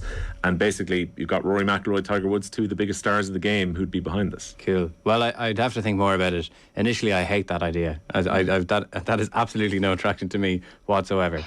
One thing, have they done anything for, the Live Golf Tour has been packed out. There's obviously a few recognisable names that took crazy money. I then look down at the other names, and there's a whole load of names I've never seen in my life. Like and there's Koepka's brother. Yeah, and look, guys who are below the breadline on the European Tour and the PGA Tour, who have been paid a lot of money to be effectively meat in the room, for this, to justify this, calling itself a tour. Have the PGA done anything for those guys? Is there going to be a better trickle down of money? Because they found some money down the back of the couch. Yeah. So there's more guaranteed money for the PGA Tour over the coming seasons. Yeah. Remarkable how when Liv were able to increase the pot, the PGA went, there's actually is a few quid. Yeah. And Phil Mixon see that as wasn't there some mention that there were private equity, the JP McManus and Dermot Desmonds of this world would be able to invest in a new look PGA Tour, which would increase the finances around it, but obviously they'd have to start paying tax. They would no longer under American law they would have to start paying tax once they allowed private investors to come in and take a share in it. So that was also mooted at the meeting last week as well, in addition to what you say, the stadium golf, which is quite bizarre really. Maybe in America something like that will take off, and it will keep Tiger at the forefront. But private equity was one of the factors that was going to increase the money, and obviously there would be trickle down in that respect. Colin, I guarantee if Phil Mickelson will make the point, if that comes to pass, and say the poorest 10% of players on the PGA Tour end up getting more cash into their pocket, he will claim that him going to Live Golf has enabled this. Has justified it, very much so. And there was a lot of that. I noticed some of the comments even from Lee Westwood during the week when the details, when the projections for the future of the PGA Tour come out. Lee Westwood was one of those who mentioned, well, they're following us. Essentially, they're mirroring us now and what we're doing. So there is a bit of that with the Live golfers who have moved on, in that, well, we're justified in some way that they're actually following us now. So somewhere up the line, I do think there will be a conformity here. I think Live will get stronger up to a point, but unless that competitiveness comes into it, I couldn't see it. I couldn't see any engagement in it. And how long do the Saudis hang around for something like this? Is it forever? I doubt it. And also for the effect in the European Tour, if people want to check today, that Phil Quinn has got a piece in the Mail as well, talking about the fact that the European Tour is very much caught in the crosshairs here, because a lot of the top European players have been targeted and have now gone to Live Golf, and their schedule may well have to move around. And even just from a purely Irish perspective, or to look at it through that prism, potentially Greg Norman could be bringing Live Golf to Donald Trump's course in County Clare, the week before the Irish Open would take place in 2 years' time. So maybe there's going to be a collision course directly between the European Tour and Live Golf in that regard. We're looking at the GA Manager merry-go-round as well. There's a few pieces that are well worth checking out today. The Sun outlining very nicely on pages 38 and 39 in the paper today the managerial vacancies that are still there. The latest one that's been filled, Paddy Christie has gone to Gavin's home county of Longford. He's set to be ratified at next month's county board meeting, leaving the Tipperary management set up to go there. There's still a few to be filled, some high-profile ones that haven't been quite filled yet, like Donegal and Monaghan. It's all outlined there. Also, we've got a piece today from Michael Clifford, which is on page 60 of the Mail on Sunday, who's looking column at the fact that being a pundit on the Sunday game is no bad thing if you want to get back into management. It's proved to be quite a useful shop window, particularly in this window for managerial appointments. Yeah, well, I suppose there's a couple of ways of looking at this, and I note Michael's piece here. I'm just looking at it. It's were they pundits first or managers first, and they fall into two categories. I think the two centrally that I would really deem as predominantly pundits. Obviously, Colm O'Rourke was. He's been involved with the Sunday Game team for probably 30 years at this stage.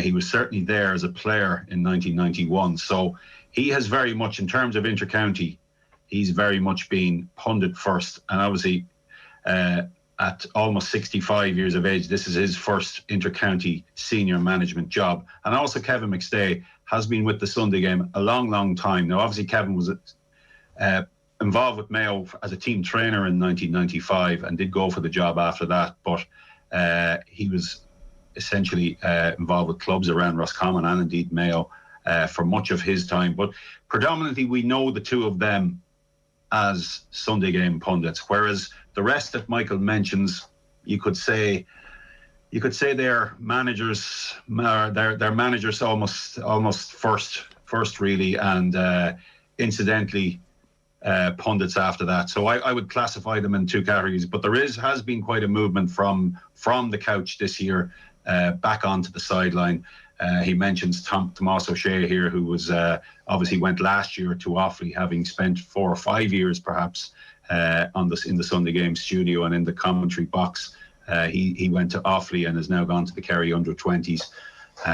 So there has been quite a shift, but predominantly Colm O'Rourke and Kevin McStay are the two main ones, because they have been really central figures in the coverage over the last 2, and in Colm's case 3 decades. So Michael Clifford lists 10 here who you could all say is pretty much of course it's all accurate, it's all there. He mentions Eamon Cregan. Eamon Cregan was a very, very common hurling pundit back in the 1990s especially, and of course Ger Loughnane and Liam Shealy. But I would have classified them all as managers first and consequently pundits, so there probably is a distinction there. But certainly for O'Rourke and McStay to make that move, I think it's brave on both behalves. There's no guarantee for either for success.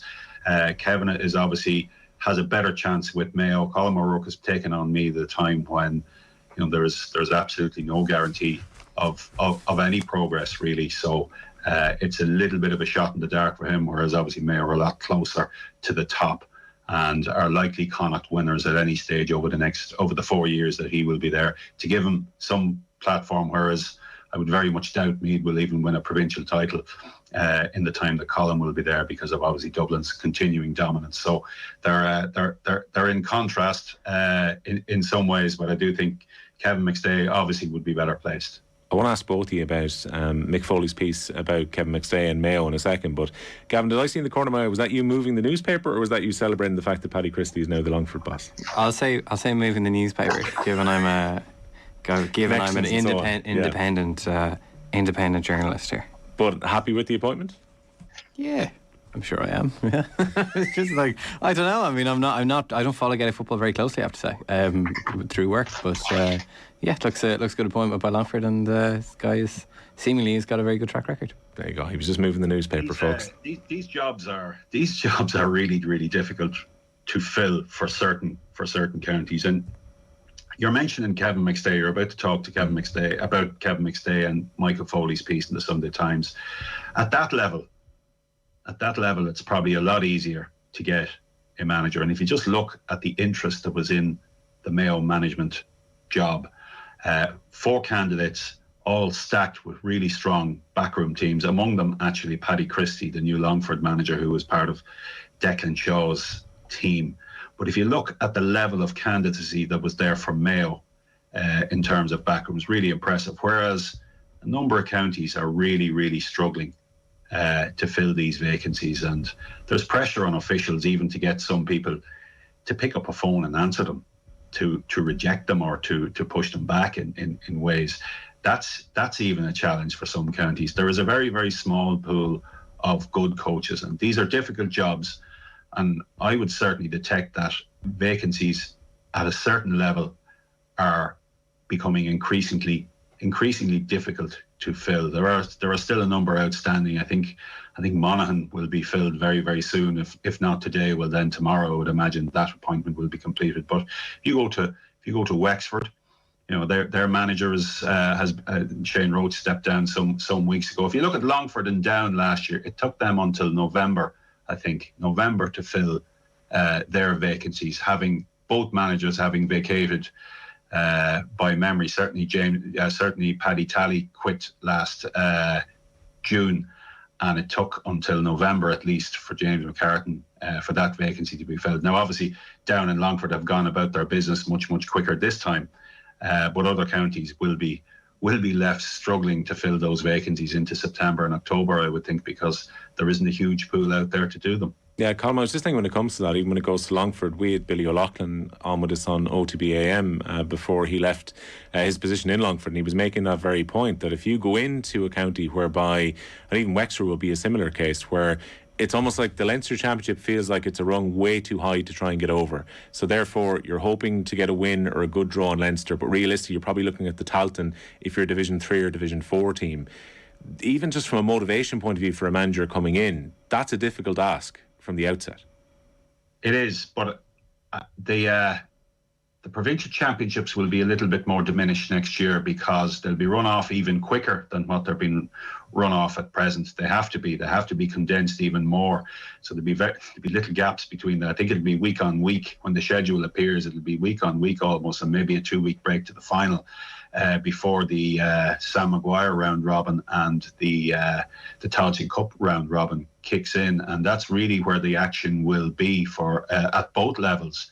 So I think there will be renewed focus next year for those teams on the Tailteann Cup. Obviously, league progress is a big thing for counties at that level and getting up to divisions there. But I do think there'll be renewed focus on the Tailteann Cup.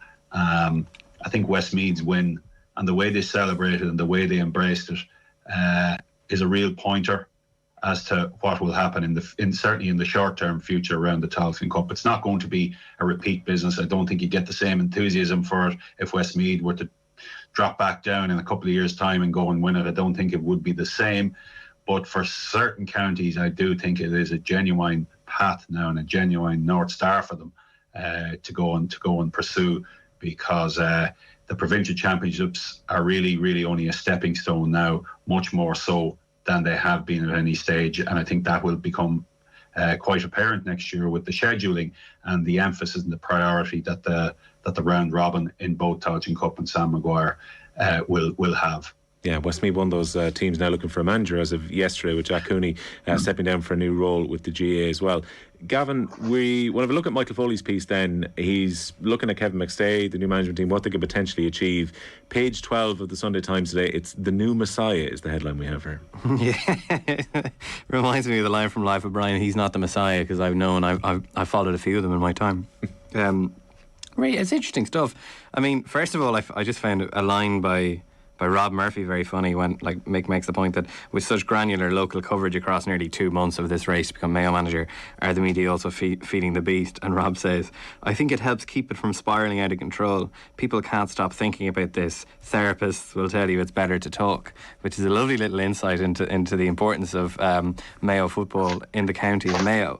And then what is touched on here, it's not really, it's a job I suppose McStay has, is to reconnect the team and the supporters, because maybe it was slightly patronising the way Mayo fans were talked about at times along in that journey under James Horn and then Stephen Rochford.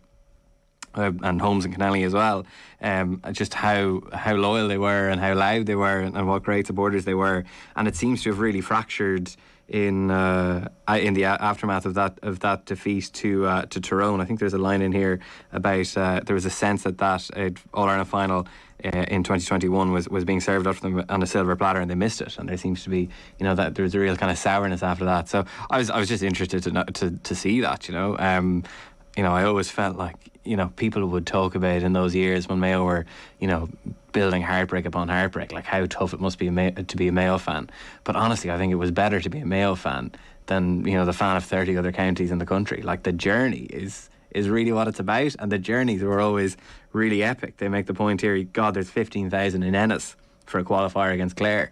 So if McStay can get that going, I think Mayo could be a force to be reckoned with again. And it's interesting just looking, and Colin will have a much better insight into this than me, but just looking at the quality of his coaching ticket, he's got great coaches there, like Donny Buckley, Liam McHale, but he's got managers there, like Stephen Rochford is a manager, Shane Mulligan is a manager. So it's just like, he's almost like managing the managers, and he's just like, he's almost like this, McStay will be almost like a figurehead at the top of all this.